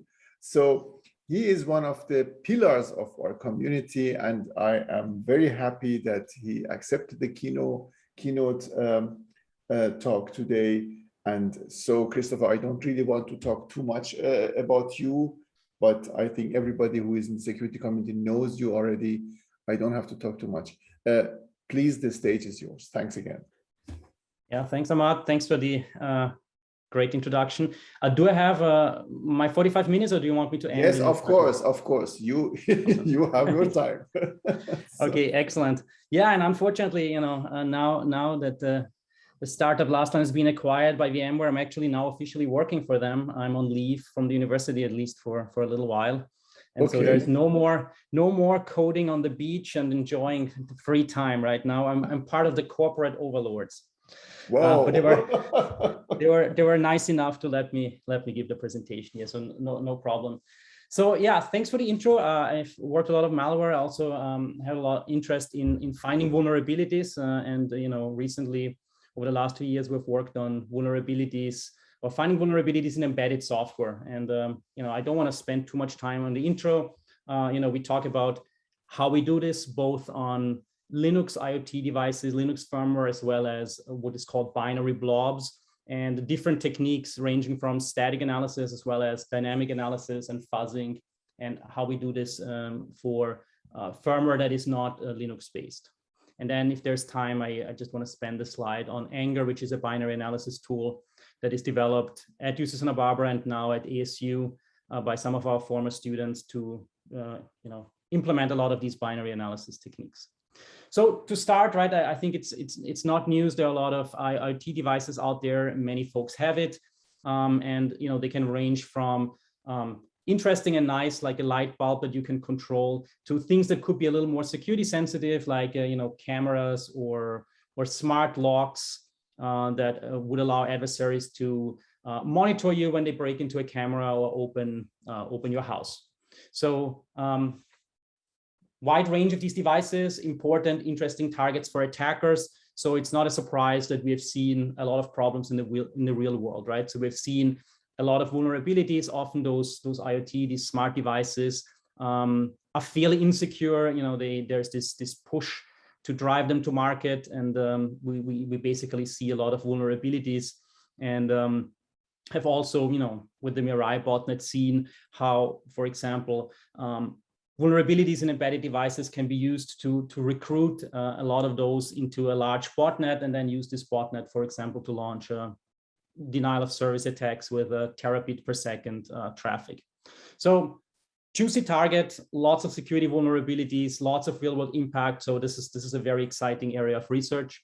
And that's why, our students and Giovanni and myself have looked into ways of improving security, hopefully by finding bugs, notifying folks so they can fix those or prevent the exploitation of these vulnerabilities. And what is interesting, of course, is vulnerability analysis has been around for a long time. What is interesting, what is different about IoT devices? Well, first, it is a binary vulnerability analysis problem. In almost all cases, you don't get source code.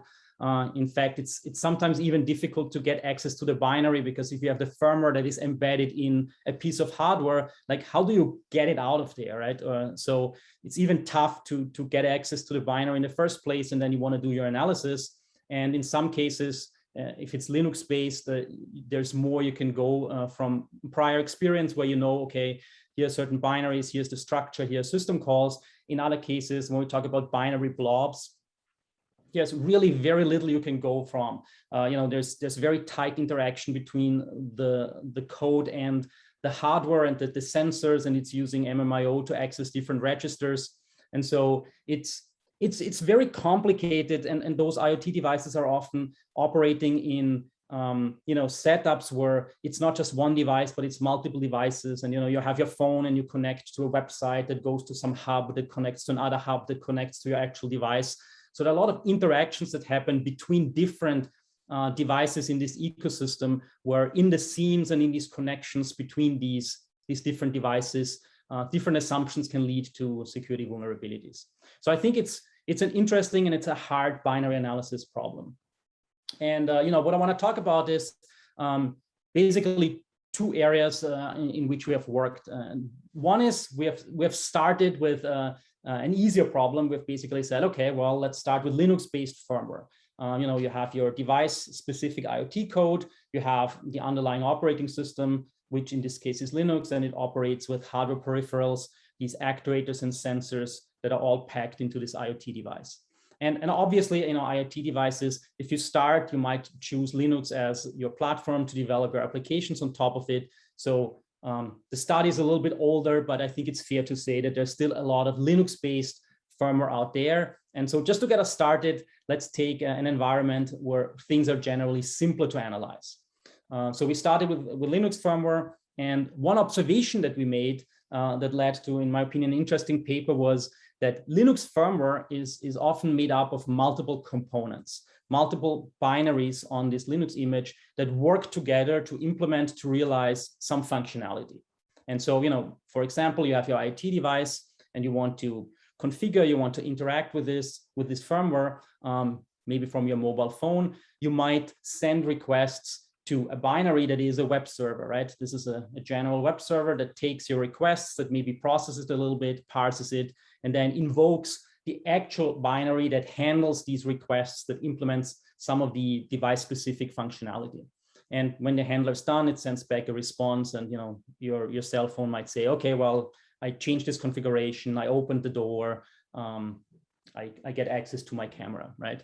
But the interesting part here is that it's not a single binary, but it's multiple binaries, in this case, two, where you have the web server and the handler work together to implement a particular functionality. And now the question is, if you analyze individual binaries and you try to perform individual analysis of individual binaries to look for bugs, you might actually either miss bugs or you might get a lot of false positives. And intuitively, that makes sense, right? Because if you would, for example, say, well, the web server is what interacts with the outside world, I just want to analyze the web server, well, you might miss a bug that is in the handler binary or that happens in other binaries that are not directly interacting with the users, but that get the data through, this chain of communication. And if you say, well, okay, then I don't want to limit my analysis just on the web server, I want to analyze every single binary that is on that Linux image. Well, in this particular case, you might get a lot of false positives, right? There might be binaries that get data from another binary, let's say the handler binary from the web server, but the web server might have checked certain information, has created already some constraints on the input. And if you just look at that handler binary in isolation, you might say, wow, there's completely unchecked input that reaches a particular sensitive function or a sensitive sink. But in reality, there's actually no way for the attacker to send data there at all, or maybe the data has been checked in some other binary before. So if you check individual binaries, you might end up with lots of false positives. And this can be thousands or tens of thousands, as we'll see later in the evaluation. So we felt it is really important to look at the entirety of the system and to do multi-binary analysis where you look at code that might span different programs, but that are connected somehow. And just to give you an example here, that web server, line 10, it serves a request, right? It gets some request string from the user and it parses it. And so it jumps in there and performs here a string copy, and it looks for a particular string, a SOAP request. And if it finds one, then it returns the pointer. And it also has, in the else branch, some check that says if the string length is larger than a certain fixed number, 127, then truncate the length of the string. And so with that string going back, it actually takes this value, this data value, and it puts it in the environment related to a key called query string here, and then passes control over to this handler. And the handler, in its main function, takes the query data out of that environment variable, and then reads another log path variable from the environment for the location of the log file, and then processes the request. And what we see here, obviously this is source code. In reality, everything works on binaries. It's just shown here as source code, so it's easy to understand what's going on. What we see here is, well, when you process this, we're saying, well, we're looking for a string that is op equals. So we're looking for a particular argument in this query string. If it's not there, we return. But if it is there, we're basically taking that entire argument and copying it in this buffer arg, right? And it's a 128 size buffer. And typically, if you have these copies where you don't check the length, problems happen. And in fact, this is a buffer overflow. And then there's a next line here. And what we're seeing here is we're taking the directory name of the log path and we're copying it in another 128 sized array called logdir. And it looks very similar, right? In both cases, you have a copy of some string into an array, a local array, and you don't check the length. But the interesting part here is that second one is not a bug, right? And the reason is here, the log path, yes, it's also taken out of the environment, but the attacker has no way of influencing the value of this log path string. And so, assuming that the value is small enough, assuming that the system was set up properly, there is no problem, right? And here you already see the problem, right?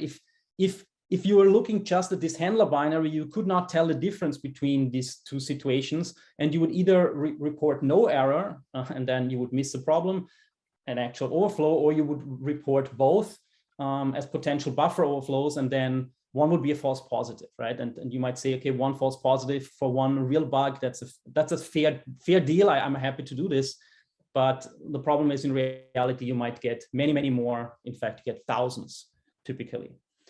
So what we need to do is we want to find bugs in a precise manner, and we want to track how user data is introduced into the firmware and then propagate how user data is used across different binaries.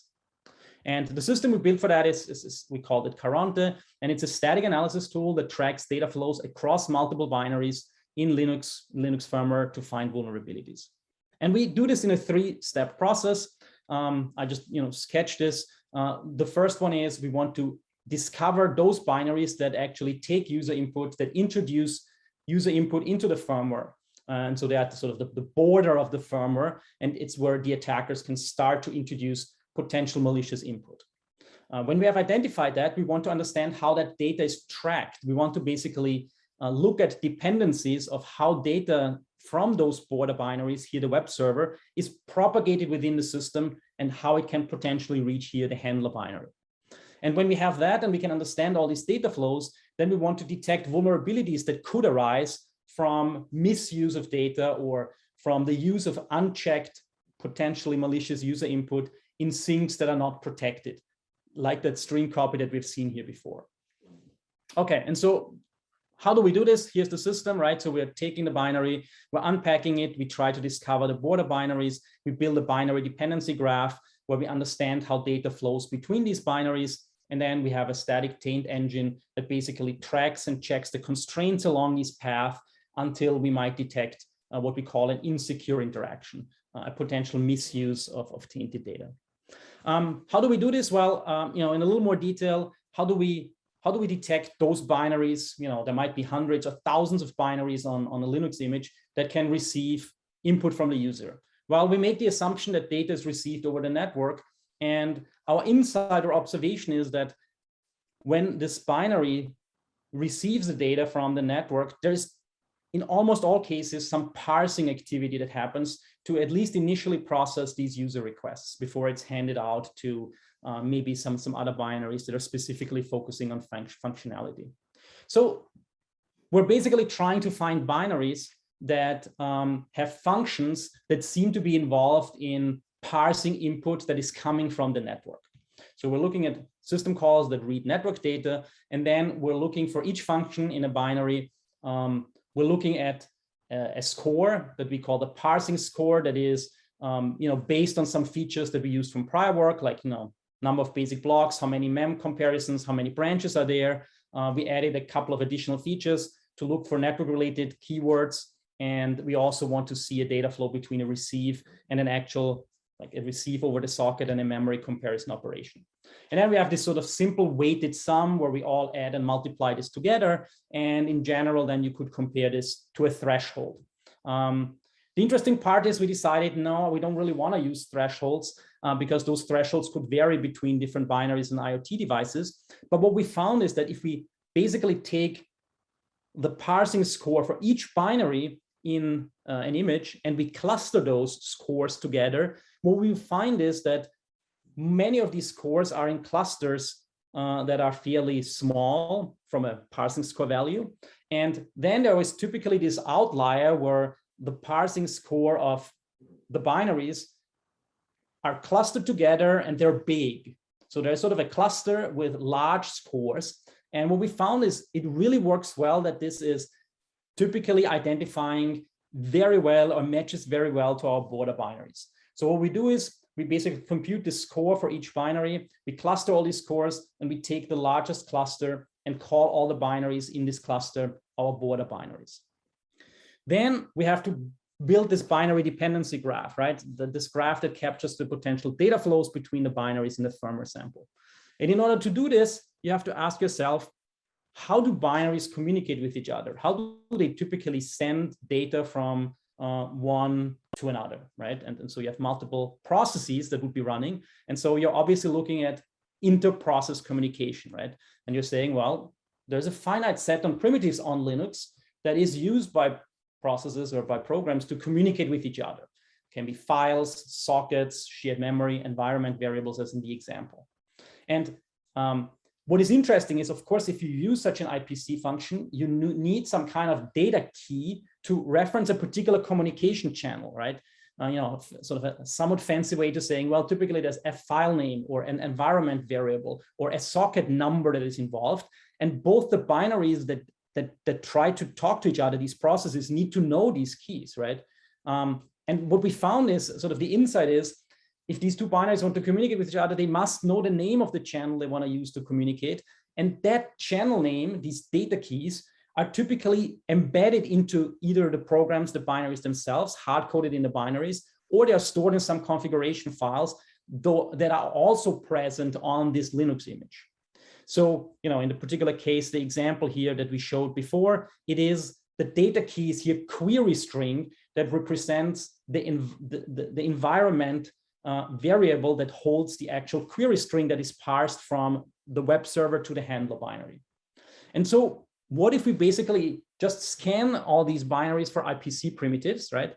So determine if there is a getter or a setter. Do I write to the environment variable? Do I write to a socket? Do I read from a file, right?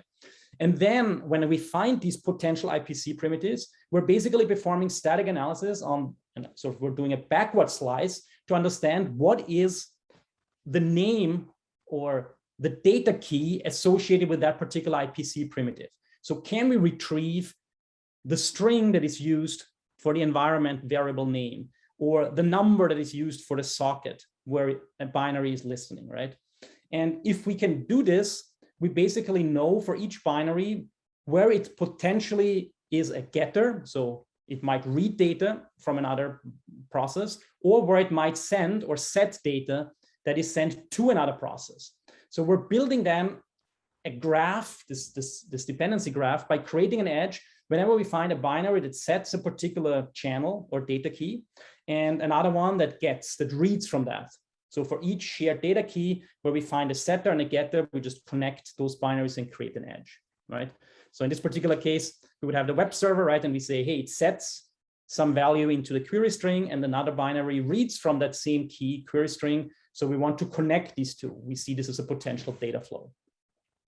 And so we're building this entire graph based on these Linux binary setter and getter. And what we see is, well, if you do this, you actually find that, well, in many real world firmware samples, you actually have binary dependency graphs that are larger than 1, right? So there's about 1/3, almost 200 on the left, where the size of this graph is 1. That means the binary gets the data and it just processes it itself, and there's no communication with others. But in 2/3, you see that, no, there are multiple binaries involved in handling a request, right?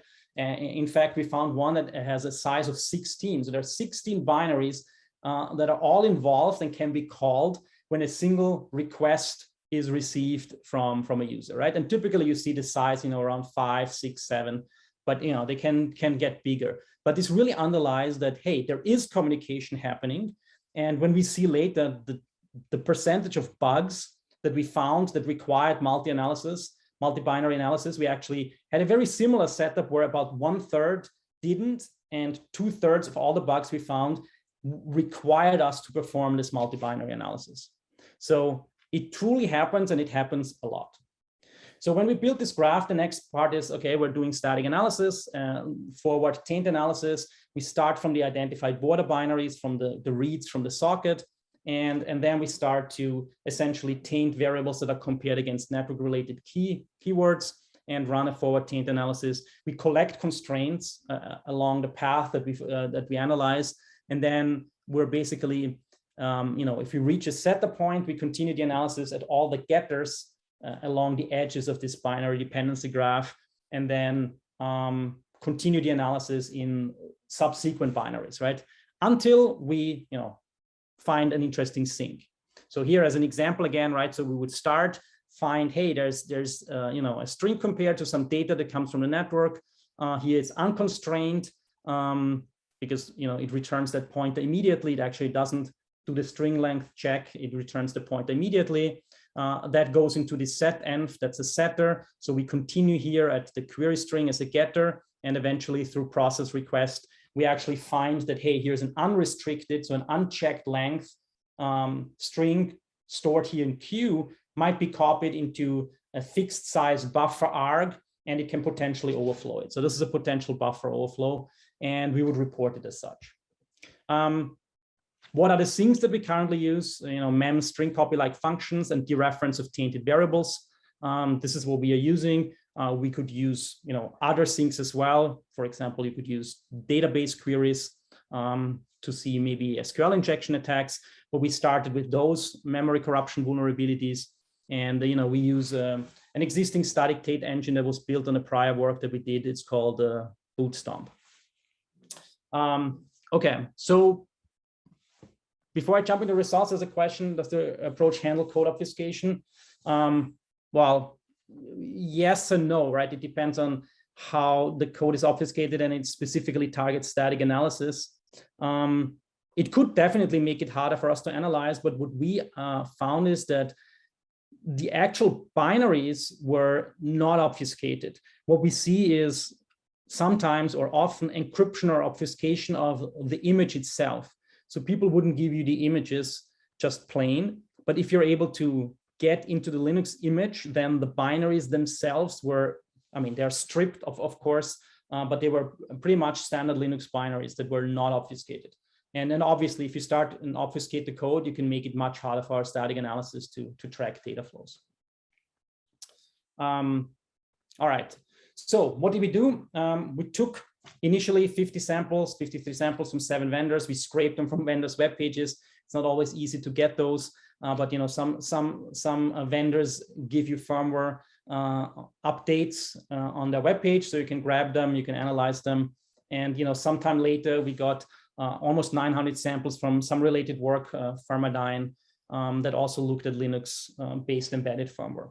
So we started to run our analysis, a deep analysis on the 53 initial ones you can see here from a number of vendors.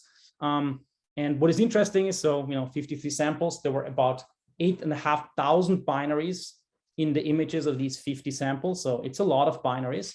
And we created 87 alerts, right?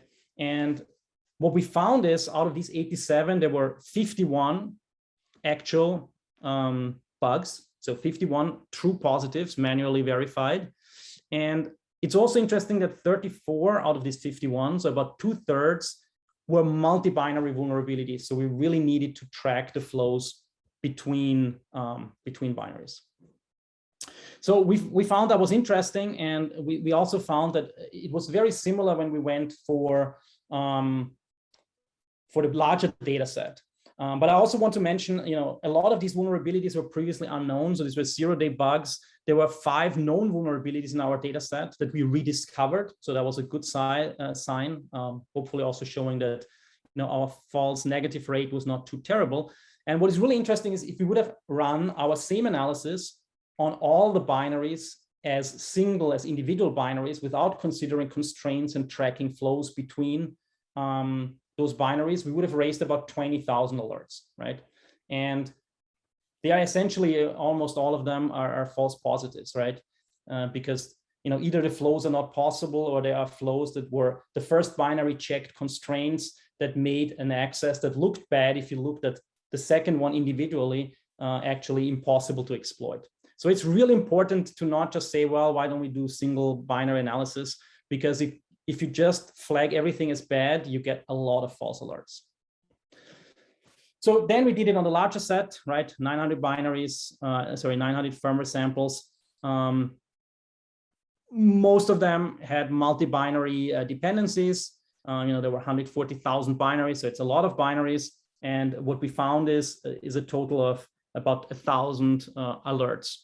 We didn't have the chance to go into all of them by hand, but we took 100 of them and manually inspected them. And 44 of them are true positive. So the ratio is slightly worse. So here it's 1-to-1 roughly between true and false positive. And again, about 2/3, so 30 of them were multi-binary vulnerabilities. So we felt it really works well as finding real world, interesting, previously unknown bugs in Linux firmware when you consider the entire system. So we're super happy with that. All right, now the next question is, okay, so that was the easy part, but what do you do when you have a blob, a binary blob, where you don't have Linux as the operating system, so you don't know anything about system calls, or you don't know anything about what are typical binaries. You just get sort of like one big large block where the user application and some of the maybe runtime environment libraries are all packed into one big binary blob. And this blob typically communicates with hardware peripherals through MMIO, so direct reads or writes to registers that are memory mapped into the address space. Here, static analysis is much harder because all these Linux abstractions are gone, and analyzing this huge binary blob with a lot of indirections makes static analysis hard. So what we would love is, well, can we just do dynamic analysis? Can we just throw a bunch of stuff at this binary blob and fuzz it, right? And you can see here the American fuzzy lob. It's a bunny, but it's also the name for a well-known fuzzer, AFL, where you can just throw a bunch of stuff at the program, and you want to, of course, run a lot of binaries or a lot of executions in parallel, so you can really fuzz in a scalable fashion where you can explore many paths of this potential firmware executions in parallel. And what you find here is that this is actually a very difficult problem, because you can't just fuzz the binary, the firmware blob when it's still on the device, right? Because you can't instrument it, you don't really know when it crashes, it might run pretty slow. So what you want is you would want to extract this binary, this firmware, and basically just as software rehosted on, let's say, a normal machine server, or and basically hammer it and fuzz it while you have sort of extracted it out from its hardware, right? And then you can sort of scale up the analysis, and you can really control everything very detailed. The problem is, this is something called rehosting. You want to transfer that piece of software from one execution environment, the firmware, into another, let's say a server, where you have maybe a software emulator instead of the actual hardware peripherals. So wouldn't it be great to just sort of take this and run the firmware in an emulator like QEMU, and then just fuzz the heck out of it? That would be really awesome. The problem is, well, there are all these hardware peripherals, and the firmware wants to interact with it, right? It does this MMIO reads and writes, and well, how do you emulate all these hardware peripherals, right? You can actually try to write them by hand, but that is very complicated, and there are like tens of thousands of different hardware peripherals that all are, very, very tedious, and often, you don't have the data sheets, and so how do you write models by hand that would really properly emulate all these hardware peripherals that your firmware might want to interact with? So that's difficult. And another idea that you could have is like, okay, so why can't we run the firmware in our emulator, and if that firmware ever wants to do some interaction with the hardware peripheral, you hand off this request to the actual hardware, right? And that's something that Avatar uses, a well-known system that allows you to rehost firmware with hardware in the loop, where you sort of redirect calls to the hardware peripheral to the actual hardware. Again, that sounds great, but if you have many of these parallel instances running that you're fuzzing and they all hit the same hardware peripherals, first, it introduces a lot of slowdown when you actually have to hand off the call.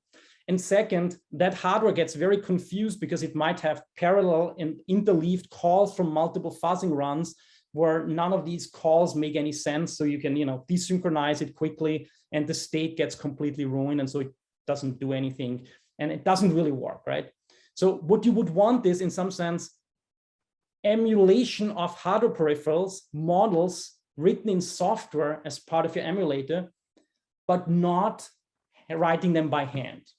So the question is, can we not write them by hand? And can we handle this complexity, right? Where you have these on-chip peripherals, where you have a lot of MMIO interactions, where you have these different peripherals or actuators or sensors that all have different sets of registers. You see here, serial port, I2C, timers, power configuration, and each of these blocks that are called here like timer, right?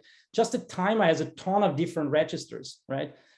Control registers, data registers, all these different registers that are mapped into the MMIO region, right? We want to somehow automate the construction of these models to, of course, maybe not perfectly emulate what's going on, but at least try to make the firmware run farther, survive its execution, be able to explore it deeper if you do fuzzing, right? And so our idea was, an initial idea is like, can we observe the real hardware interaction and automatically learn models that we can then use in an emulator? So that was like the idea. Instead of writing them by hand, can we automatically generate them by, for a little while, observing the firmware interacting with the real hardware, and then saying, yeah, okay, this seems to be the way these registers or these peripherals work. Can we just now build a software model that emulates that, or at least approximates the behavior of the hardware? So that was our idea. We set out and we built a system called Pretender to do that. The idea was you dump unmodified firmware into the system. You do have to give it one information, that is, where are those MMIO regions? No specific details about what is which, but at least tell them where the MMIO regions are. Then you will let the system learn a little bit the interactions of the firmware with the actual peripheral hardware. And we're doing this with the hardware in the loop system with Avatar, but we're not fuzzing yet, right? We're just learning. So there is no speed, no scalability problem. We can learn those interactions. We get a log. We try to then learn how these registers and how these peripherals behave. We generate automatically created software models And then we can take the firmware into our emulated environment with these software models and do the full, hard hammering fuzzing. So that's the idea. Let me just sketch this because I know it's also, we're running a little low on time as well. So it's 10 minutes. I just want to show you a couple of ideas because I think it's interesting. First, we are using, as I said, Avatar to record the interaction between the firmware and the hardware, the peripheral devices. And we're building these logs, these traces. And then the question is, can we assign a model to each of these locations or registers within this periphery MMIO region? And there's some problems you have to solve. You have to group memory locations. You have to deal with interrupts. But let's say we have dealt with this, and now we want to build these models, right? And so the question is, well, couldn't these registers do anything? Couldn't they, represent arbitrary, complicated state and interaction? And the answer is yes. And it's very complicated. And we might not be able to understand for every register how it works and build a reasonable model. But what we observed is, and this is, has been actually, also the focus of other related recent work from other groups, what we found is that we can put those registers into buckets of certain similar behaviors. For example, you can say, hey, we might see that someone reads a value, writes another value back to this register, and when you later read it, you get exactly the value back that you wrote before. So that seems like some kind of storage model, right? You write something and you read back what you've just most recently written. What about some areas where you just write to it, right? Apparently nothing ever comes back to the firmware. So why don't we just build a write-only model where whenever someone writes to this register, we in some sense ignore it? What about things where we are reading seemingly repeated patterns, like, read 1, then the next read gives you 2, the next read gives you 4, then it starts with 1, 2, 4 again, right? So we can create those patterns where on subsequent reads, we always replay the same patterns that are being read. Or you can have a timer or a counter that seems to always go up. The values seem to monotonically increase. And we can recognize that as an increasing model where we try to find by which amount it increases after every read. But we can basically bucket a lot of registers into these very simple models that are fairly easy to recognize when you see the traces. Of course, that doesn't cover everything, obviously. And you could have something a bit more complicated. Here you have something where you write maybe a T. This is a temperature and humidity sensor. So you write a T and you say, well, I write a T, give me the temperature. And then you read character by character, 7.2 Fahrenheit. What's the humidity? 67%. Give me the temperature again, 74 Fahrenheit, right? So how do you model this? The way we came up with is with something that is called state approximation, right? The idea is, can we recover the full state machine? Obviously not, right? There could be no obvious states. There could be state probabilities. There could be complicated transitions. We could say, well, let's just guess and return some random values. Well, we could do that, but many firmware samples and libraries don't tolerate errors and get confused quickly and easily. So isn't there a better way, right? And this state approximation model does that. It basically says, we take the trace with all read and write accesses to a register, and we're considering writes as state changing actions. We're sort of saying, whenever there's a write to that register, maybe we have changed state. And the reads in between these writes are considered to happen in the same state. And so when we are in a particular state, looking at this trace, we're basically starting with a state pointer for each register that starts at the beginning. Whenever you read, you basically advance that current state pointer in its same state. And you're basically reading and reading and reading until you hit the next write in your trace. And if there are more reads, you just give back the last value that you read. But we are not getting out of this state. But when the firmware then writes to R, we are moving the state pointer to the next location in the trace where that same value was written, right? And that also allows us to seek backwards. And just to show you this example here, I know I'm going over this quite quickly, but when you look at this trace, what you would do is you actually create 3 states that start at each of these write operations.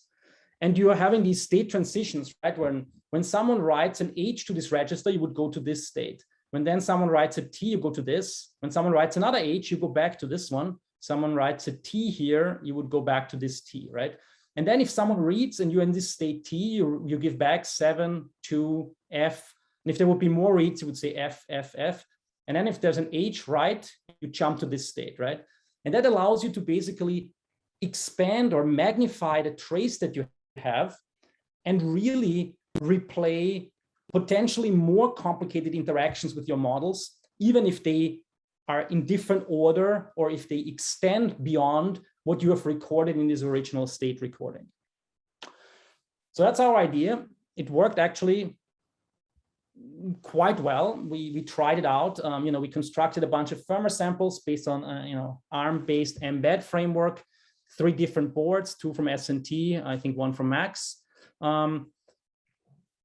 It's actually, they had some simple stateful peripherals, of course, used interactions, interrupts, and this is fairly simple, right? What we did is we took these samples and we had 3 where we actually had some simple syntactic vulnerabilities injected.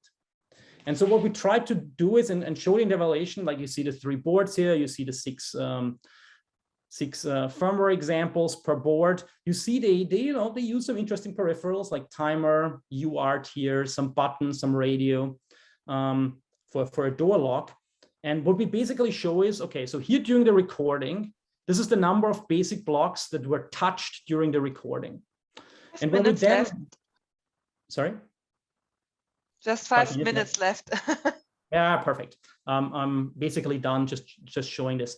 What we basically then said is, okay, so when we add models with full state approximation, we got pretty much back to where we were initially. So this was enabling us survivable execution. And if you just have a model that always gives back null, then you crash pretty quickly, right? So it makes sense not to just return garbage or 0 values. And what is interesting is if you actually now attach a fuzzer to it, for those 3 where we 3 examples where we had user interaction possible, we actually noticed that we could find more blocks. We touched blocks that were not touched or reached during this initial recording, this training phase. And I think this is interesting because it really shows that our models don't just allow you to continue along the same path that you have seen during the recording state, but it really enables you to fuzz and explore more of the firmware by just allowing these software generated models to give back reasonable values to the execution. And of course, we rediscovered our 3 bugs, which was not too surprising. So I thought that was really interesting. It's something that is called pattern-based rehosting. There's been a bunch of extra, additional work on this. And I know that I've just like 3 minutes. Let me stop here at this teaser. We actually just got another paper accepted on that problem on rehosting. And in this particular case, we did some work with Thorsten and his group, and it's called Fuzzware. And the idea is, can we do better than just learn these simple models? And we basically said, let's try to use a coverage guided fuzzer to inject more random values and MMIO reads. So it's a little bit like saying, well, instead of these models, can we just inject random values? But let's not just dumbly inject random values, because that doesn't lead anywhere, as we've seen before. But let's try to leverage the firmware itself to try to understand what are good values or potential ranges that we can inject. And we used some symbolic execution, localized dynamic symbolic execution, to really understand how the firmware might process inputs that come in through MMIO reads. We connected that to coverage guided fuzzer like EFL. And what you can see here is, and again, this is just a very quick teaser, we compared it with 2 well-known systems, P2IM, which is more of a pattern-based approach, MicroMU, which is also using some symbolic execution. But we are basically showing that we can outperform all of them with the number of blocks we covered. You see here, like the dark blocks are our fuzzware blocks that are always or almost always better than P2IM and MicroMU. And it really scaled up to real world network stacks, for example, Contiki, the network stack, and Sapphire OS pieces, where we were able to find, unknown vulnerabilities and, got a bunch of CVEs. So this idea really works, where you rehost firmware, you run it in an emulated environment, you hook it up with a fuzzer, and you try to be smart about the values that you inject, and then you can find a bunch of bugs. So yeah, that was it. I hope I could sort of instill some of that information. I think it's a very active research topic these days. There are a lot of papers coming out on rehosting, and I think it's a combination of, well, the big relevance of IoT devices, the difficulty of analyzing binary blob firmware, and some of these sort of advances where people have used more sophisticated techniques to build environments, rehosted environments, where they can actually run firmware successfully. So thank you for that. Okay, the next talk will be about, again, some kind of machine learning is in that, that's federated learning. Salman is from University of Southern California, and he is also very active in working and collaborating with different industrial partners, like at least I know some of them, like Amazon and Intel. He is a PI in the Amazon in the Intel Center for Private AI. He's also co-director or director of USC Amazon Center on Trusted AI. So you see the direction, and indeed we had to include a number of AI-related talks, because security, as I said, AI is the best area for security research, as also IoT, because these are gold mines for us. As long as they come without with lack of security, then we are not out of business. So, and someone is going to give a talk on secure aggregation, which is indeed the aspect of information leakage in the context of federated learning that is very important for specifically for industrial use. So Simon, thanks a lot for your willingness to give this talk and provide us with your insights. Please, the stage is yours. Thank you. So, all right, so everything good? You Perfect. It looks good. Yes, yes. Awesome. All right, thanks much, Ahmad, for inviting me here. It's a pleasure to give a talk. And as you mentioned, the talk is on federated learning, and for this audience, I thought I spend more time on the security and privacy aspects of federated learning, and in particular on how to make secure aggregation really secure. So that's the topic of the talk.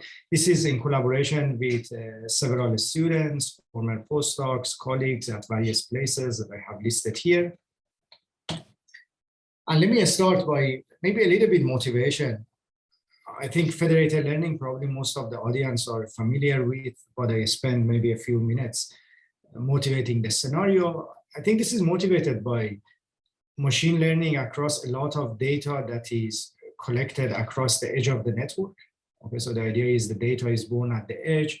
For example, the user's interaction with various devices, or the images that are collected by the users. And one problem that is gaining a lot of attention is how to do the learning distributedly across a massive number of users while ensuring privacy, security, and trust in this domain.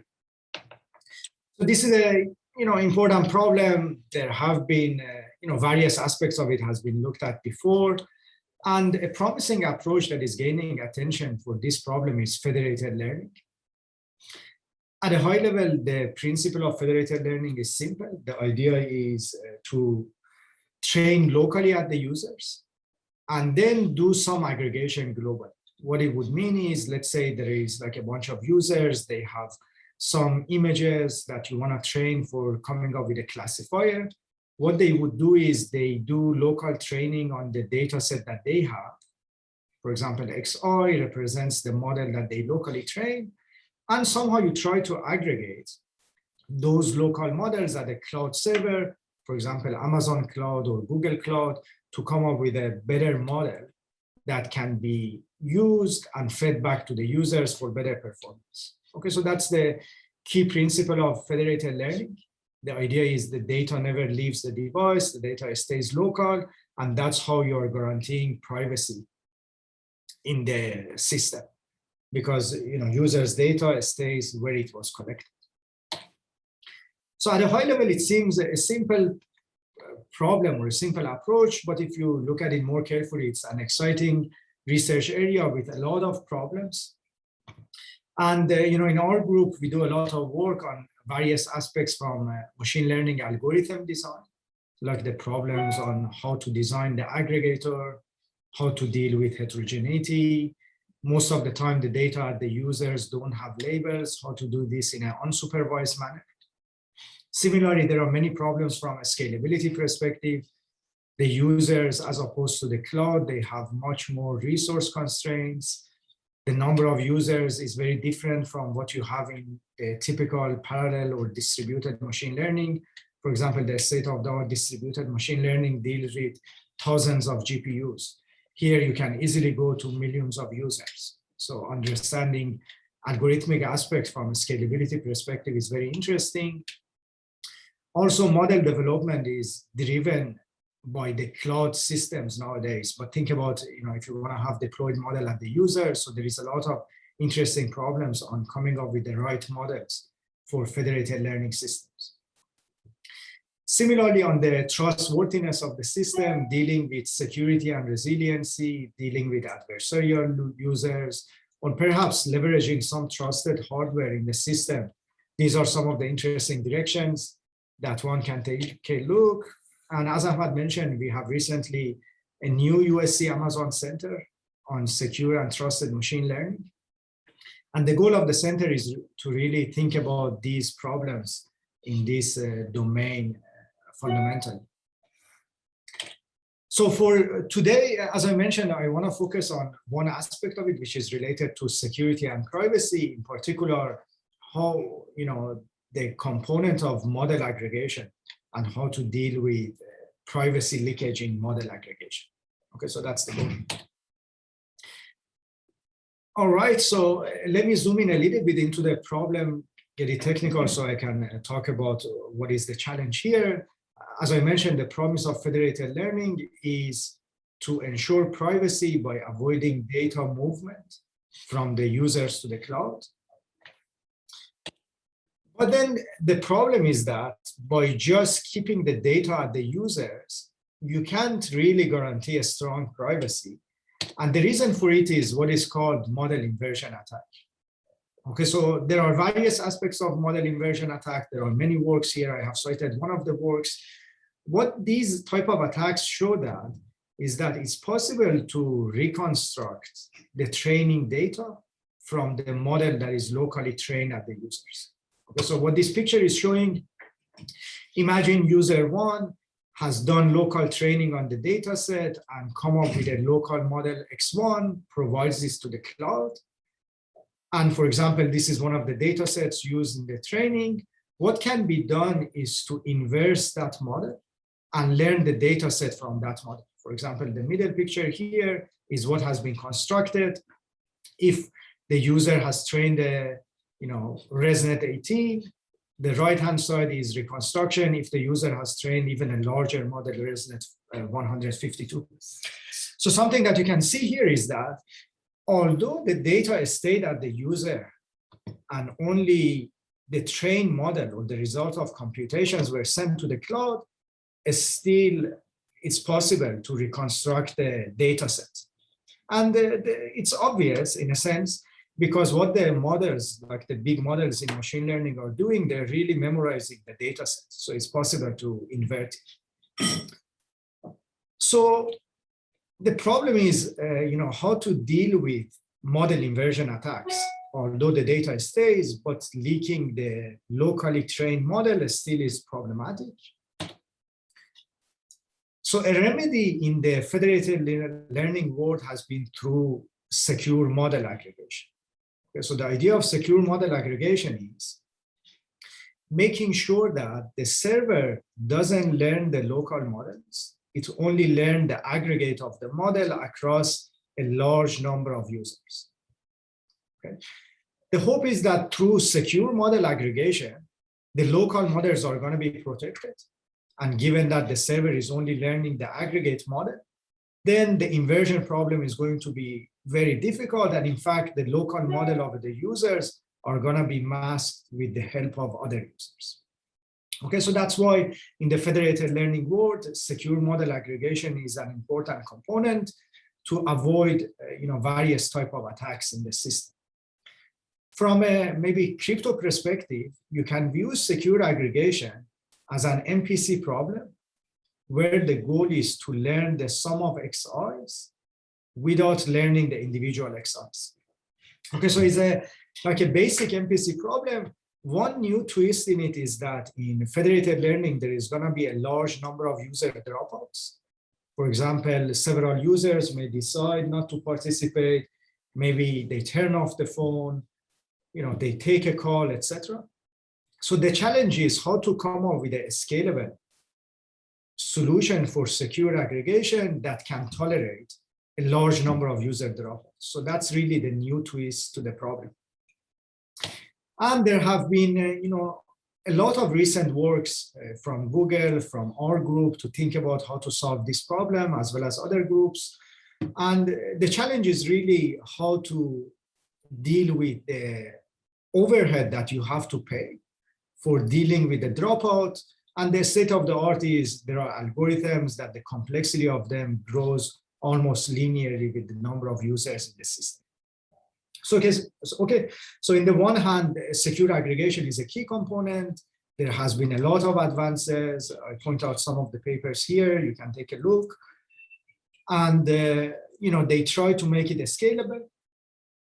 What I want to tell you today here is bad news for secure aggregation. Okay, so think about this. If you think about secure aggregation as only one round of aggregation, since it's an MPC problem, all of the works that I mentioned, they try to solve it. Let me see if oops. But the challenge is different rounds of secure aggregation are correlated with each other. Okay, so that's another twist that you don't see in multi-party computing. Okay, so the reason is that what is trained at the users at different rounds are similar to each other. The models don't change much. Okay, so the bad news is that secure aggregation, no matter how much you make it secure in one round, can still leak information over multiple rounds. So let me just show you a toy example to explain why you have this privacy leakage across several rounds. So let's say you look at 2 consecutive rounds of the secure aggregation. And in the first round, maybe these 3 users participate. And you apply secure aggregation, you make sure that the server only learns the aggregate model across these 3 users. In the next round, maybe user 3 doesn't participate, takes a phone call, and you apply secure aggregation, you learn the aggregate model of the first 2 users. Although each round is secure, but given that the locally trained model of the users don't change much from one round to the next, then what you can see is the server can subtract the 2 and approximate the individual model of user 3. Okay.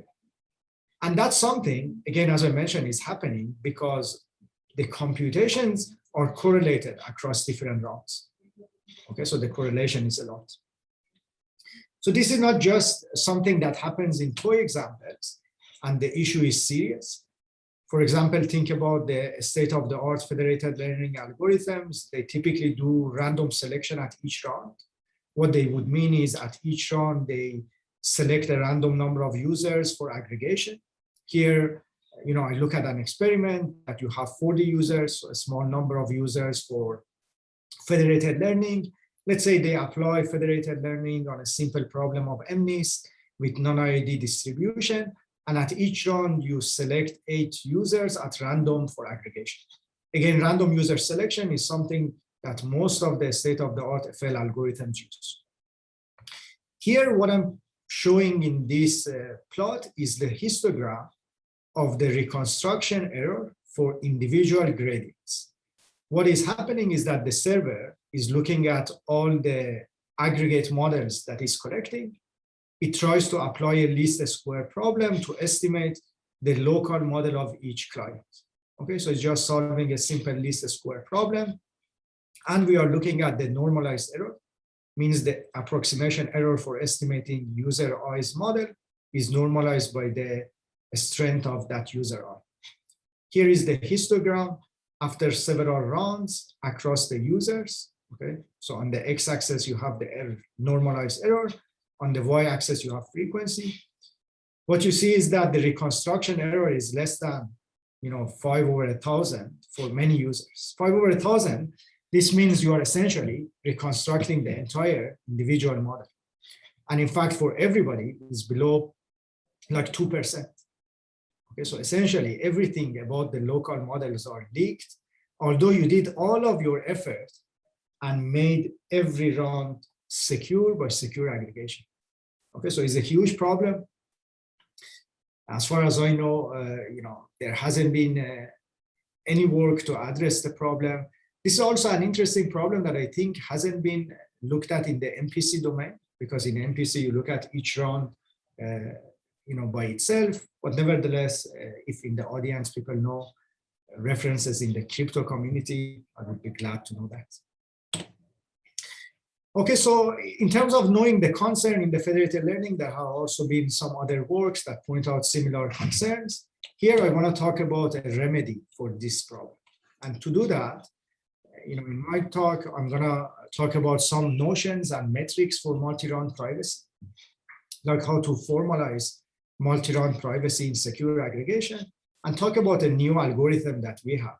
We call it multi-round SecAg to ensure multi-round privacy. Time permitting, I want to also talk to you a little bit about some interesting directions on security and privacy aspects of federated learning. So that's my plan. All right, so to introduce the notion and tell you about the scheme, let me formalize the problem just a little bit more. I need some notation. So let's say you have a federated learning. As I mentioned, I denote the locally trained models by XIs. At each run, there is going to be a set of users that are going to be selected by the server. I denote that by like a column P. This is a binary column or binary row representing which users are selected, which one of them are not selected. And then if you run the algorithm across J rounds, you get a participation matrix, PJ, where each row is representing which users have participated at each round. Okay, so the problem with this formulation is really how should you select the users for secure aggregation at each round to make sure that you don't have privacy leakage over several rounds, meaning that you ensure long-term privacy. And the only thing we need to do is to formalize long-term privacy. Okay, so we need to have a metric on how to guarantee multi-round privacy T. What I want is to make sure that no matter how many rounds you have for secure aggregation, there is no way for the server to learn aggregate models with less than T users. Meaning that the only thing that the server can learn is the aggregate model of some of the users with at least T users present. Okay, so this way, if T is large, individual users are going to be masked by many other T-1 users. So how should we formalize that? So the one way to look at it is first, let's put a worst case assumption. Assume that the models of the users don't change across time. Given that you want to come up with a strong metric, this is going to be a worst case assumption. So all of the models of the users are going to stay the same across several rounds. And what the server is really learning is different linear combination of the models at different rounds. Okay, so for example, the first row may represent the first linear combination, depending on which users are selected. for the first round, the second row corresponds to what is aggregated in the second round, etc. Okay, so at the end of the day, the server is getting a participation matrix times the models of the users. Our goal is to make sure that this matrix, this participation matrix, is chosen so that no matter how the server tries to combine these equations, there is no way to learn aggregate model of less than T users. Okay, so that's the metric that we want. So how would that mean? In mathematically, what you can say is you want to make sure that any non-zero partial sum that the server can reconstruct is in this form. Don't worry about the math here. I know it's getting late night in Europe. What it means is that there is gonna be at least T terms with same coefficients in the sum. So it's just converting what I wrote here in words to math.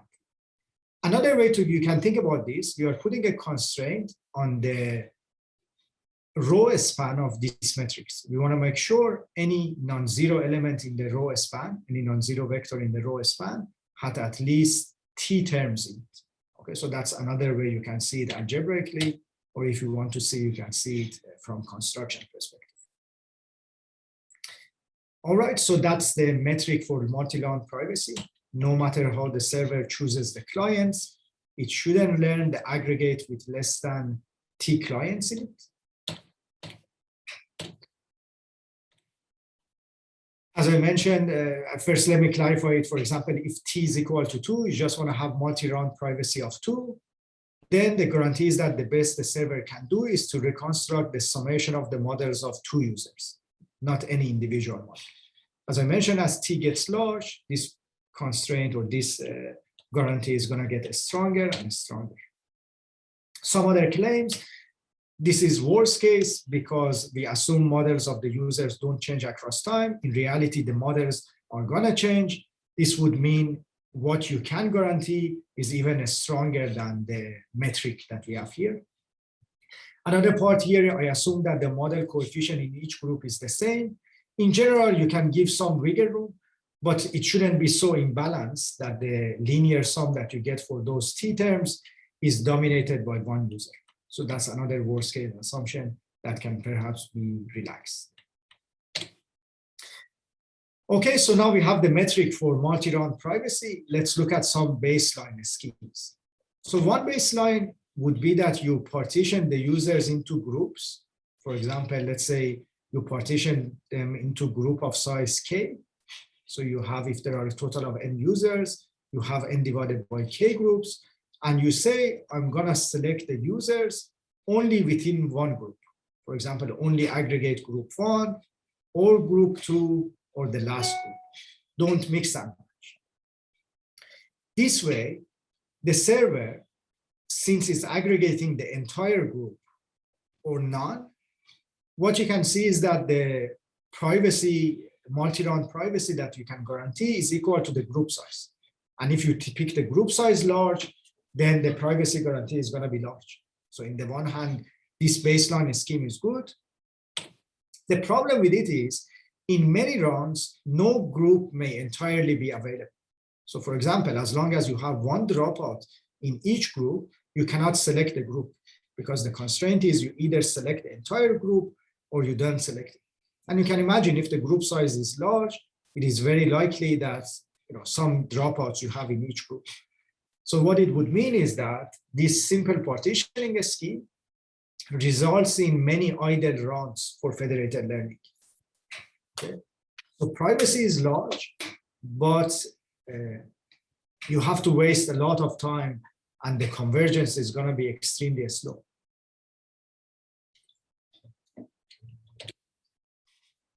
In the other hand, you can look at the random selection that I mentioned earlier. In random selection, you can select any number of available users. Okay, so what I told you earlier is that the privacy of that scheme is low. You can even formally show that the multi-round privacy of random selection is equal to 1. Okay, so there is a theorem that we have which shows that if you have a round number of rounds proportional to the number of users with probability approaching 1, you can reconstruct all of the individual models, like formalizing the empirical results that I showed you earlier. So what it would mean, random selection has multi-run privacy of 1. But on the other hand, you can do selection at each round because you can choose any number of available users. So what you can see is you can't just think about privacy by itself. There is a trade-off between privacy and how many users you can select at each round. Okay, so in order to have a meaningful problem, you need to look at another metric, which is the aggregation cardinality. What it would mean is, what is the average of number of users that you can aggregate at each round? Okay, so now with these two metrics, essentially the two schemes that I told you are two corner points of the trade-off. User partitioning has good privacy, but very small cardinality, because most of the time you cannot select users for aggregation. Random selection has poor privacy, but large cardinality.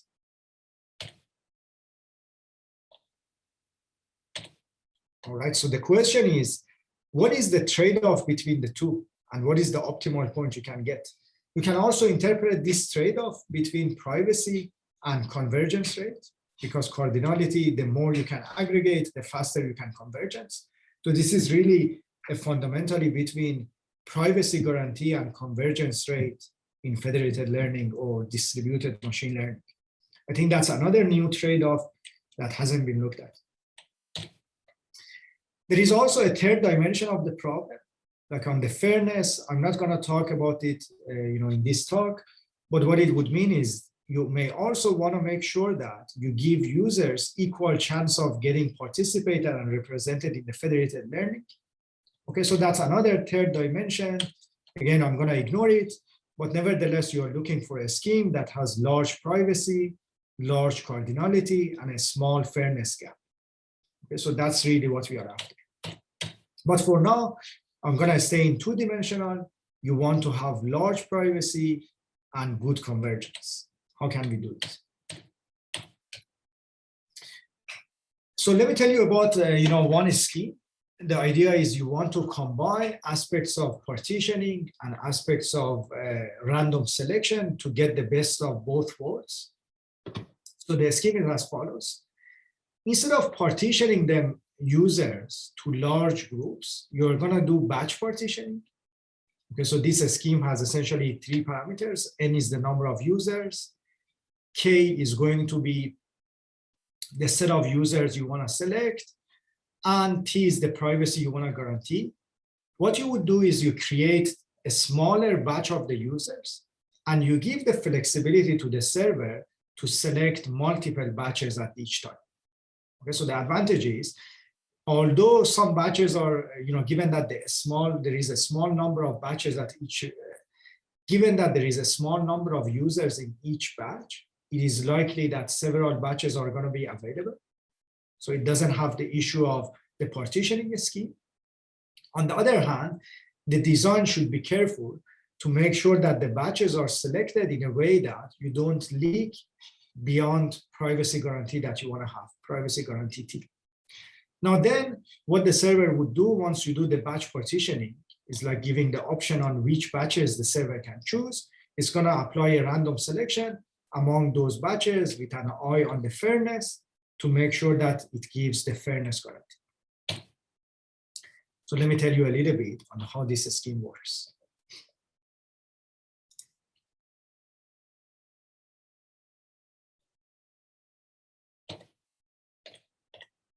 All right. So let me explain it. I think it's easier explaining through an example. So let's say you have 8 users. You want to guarantee multi-round privacy of 2. And the parameter is that k equal to 4 means that at each round, you want to make sure you aggregate 4 users so that your cardinality is large. So k is representing the cardinality.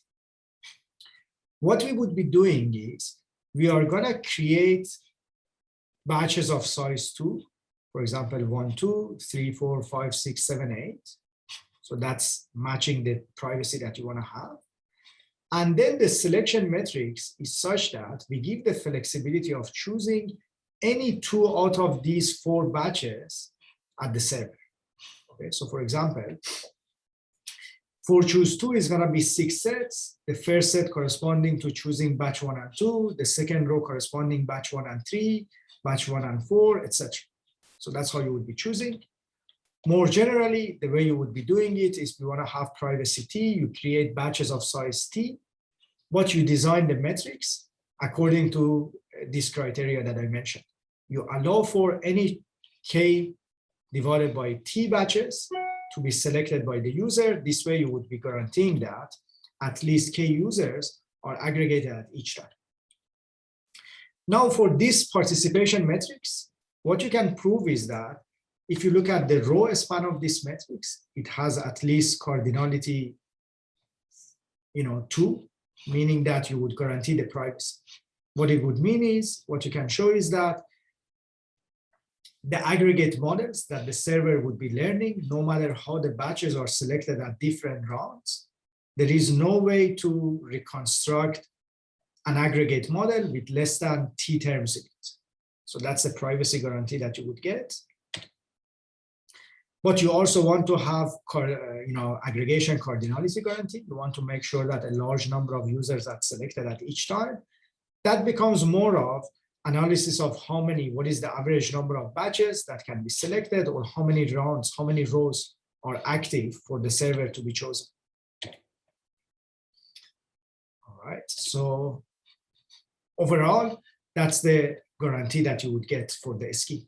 As I mentioned, you can guarantee that you get privacy guarantee of T. The fairness gap, I didn't talk about it. You can prove you can make it 0 by random selection. You can also calculate the cardinality. The cardinality is proportional to K because there are K users that selected at each round, multiplied by a number, which is representing the probability that no row is available at that round. Okay, so that probability depends on dropout probability and what is the size of the row. Nevertheless, there is a closed form expression for what is the privacy guarantee and cardinality that you would get for our SKI. Okay, so for example, let's look at some numbers. If you have 120 users, you want to make sure that each round you are aggregating 12 users. You have the dropout probability of 0.2.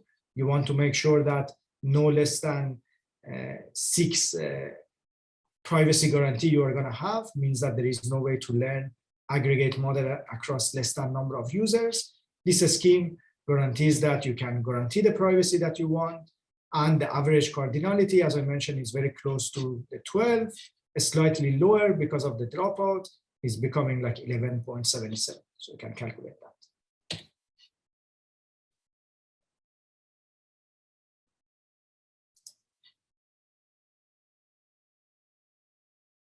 There is a little bit delay for going to the next slide, so bear with me.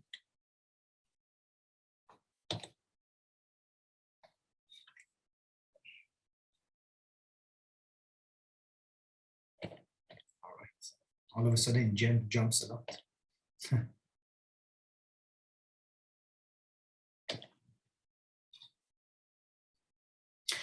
All right, so, the theorem, another way is instead of the formula, you can also plot this. What I'm plotting here is the trade-off, what the theorem is showing with the scheme that I mentioned to you. You are getting a trade-off between cardinality, like the closed form formula that I showed you, and the privacy of the system. That trade-off depends on the dropout probability.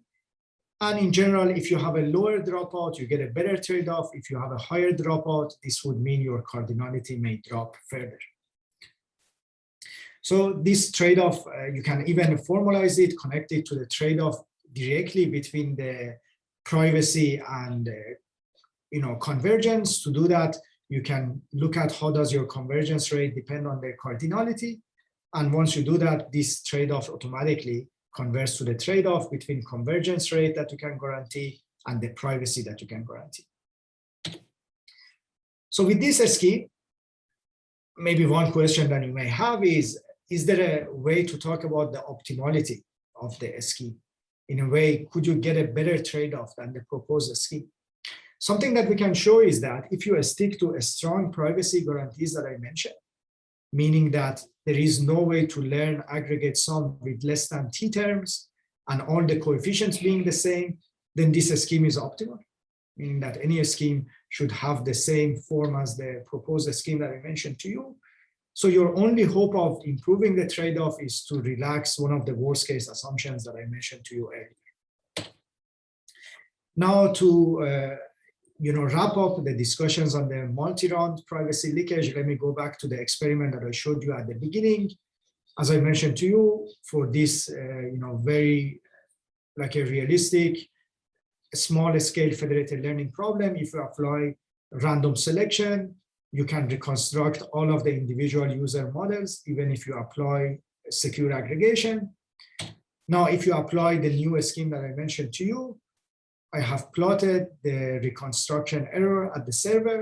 What you can see is that now for all of the users, the reconstruction error is larger than 1/4. Again, note that this is normalized error. So reconstruction error normalized larger than a constant 1/4 or 1/2. This means you cannot really learn much from the individual user model. And for many users, it's even larger than that. So what it would mean is that the error in your reconstruction is proportional to your noise, to your model size. Okay, so you are providing 2 orders of magnitude on the reconstruction error for individual users. You can also look at experiments for larger scale problems, for example, 120 users, aggregating 12 users, similar conclusions you can make. What it would mean is our scheme in terms of the privacy guarantees the privacy at the level that you want always, while other schemes, their privacy level drops. It also gives you, reasonable aggregation cardinality, and the fairness goes to 0, as I mentioned to you. So I'm not going to spend much time on these directions. You can also extend it to other architectures, for example, larger problems with CFAR10 and LeanNet architecture. Again, similar things would hold.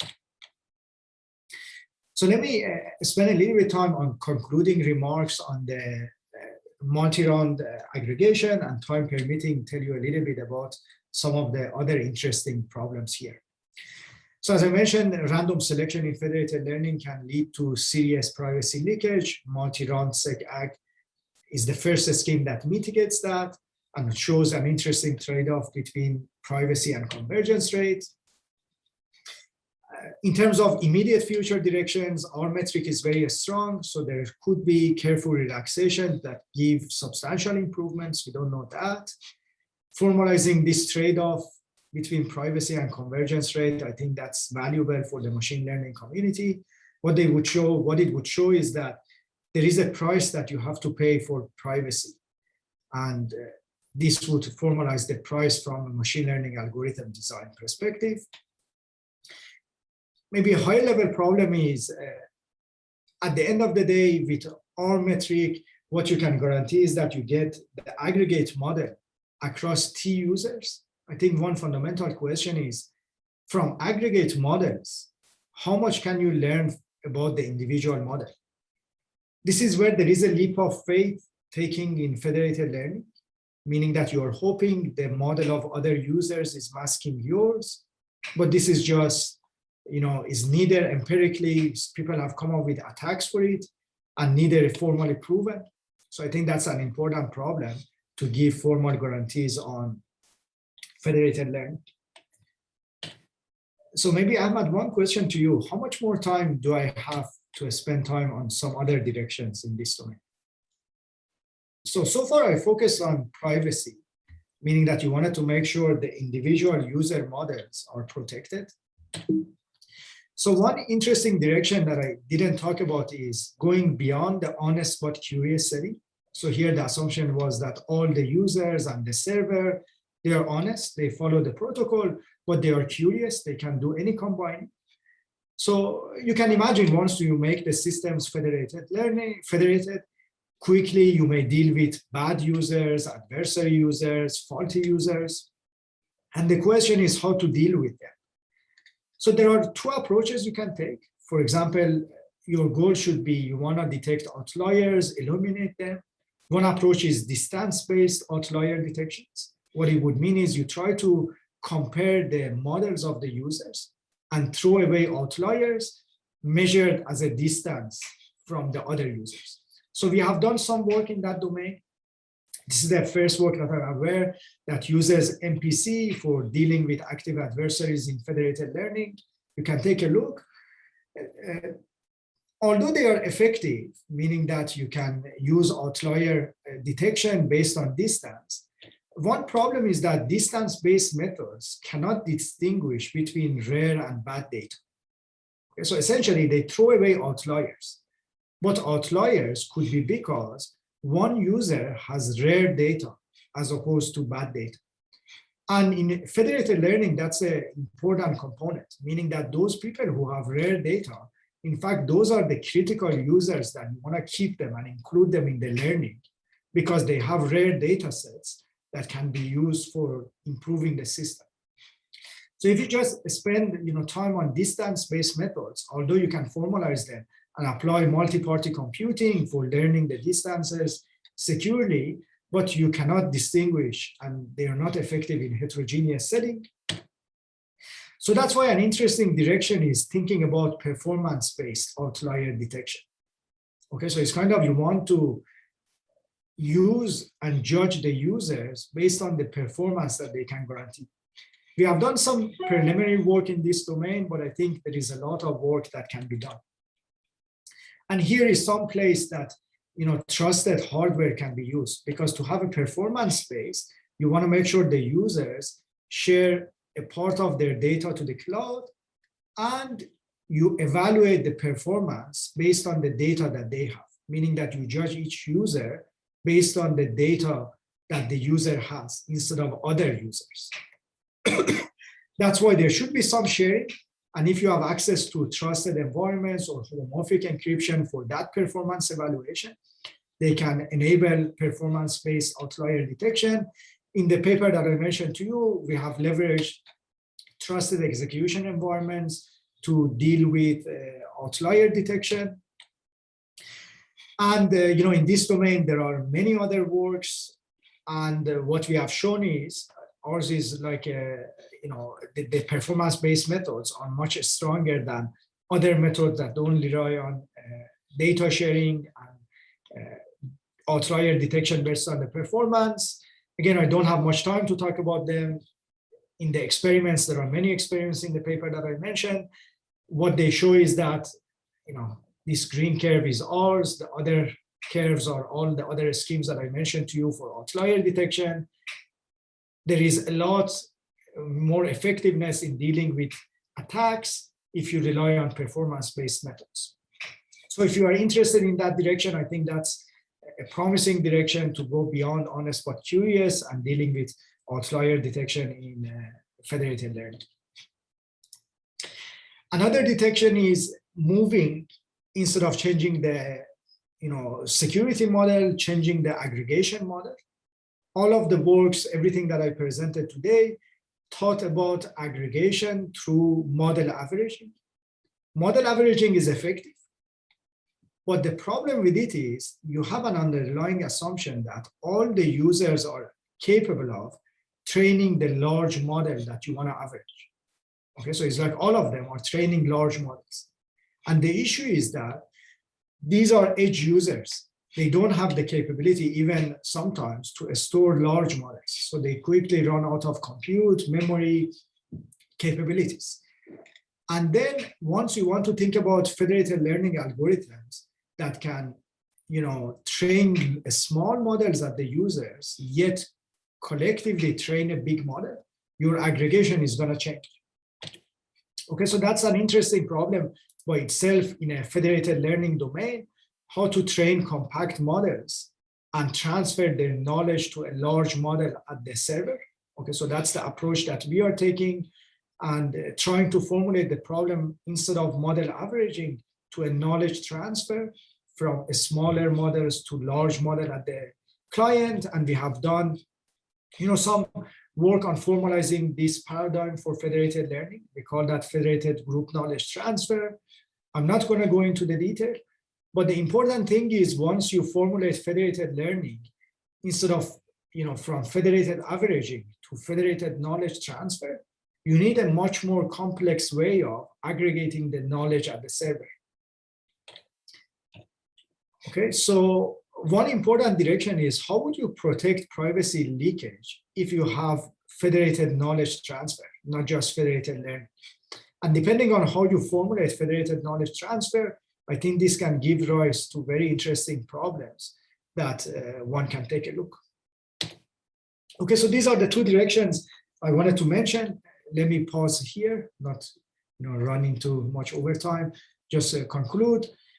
Hopefully I convinced you model aggregation is a key component of federated learning with many interesting research problems. I talked on the multi-round privacy leakage in federated learning, but there are many other aspects. The scalability, I didn't talk much about it, but there is interesting problems on how to scale it up to millions of users.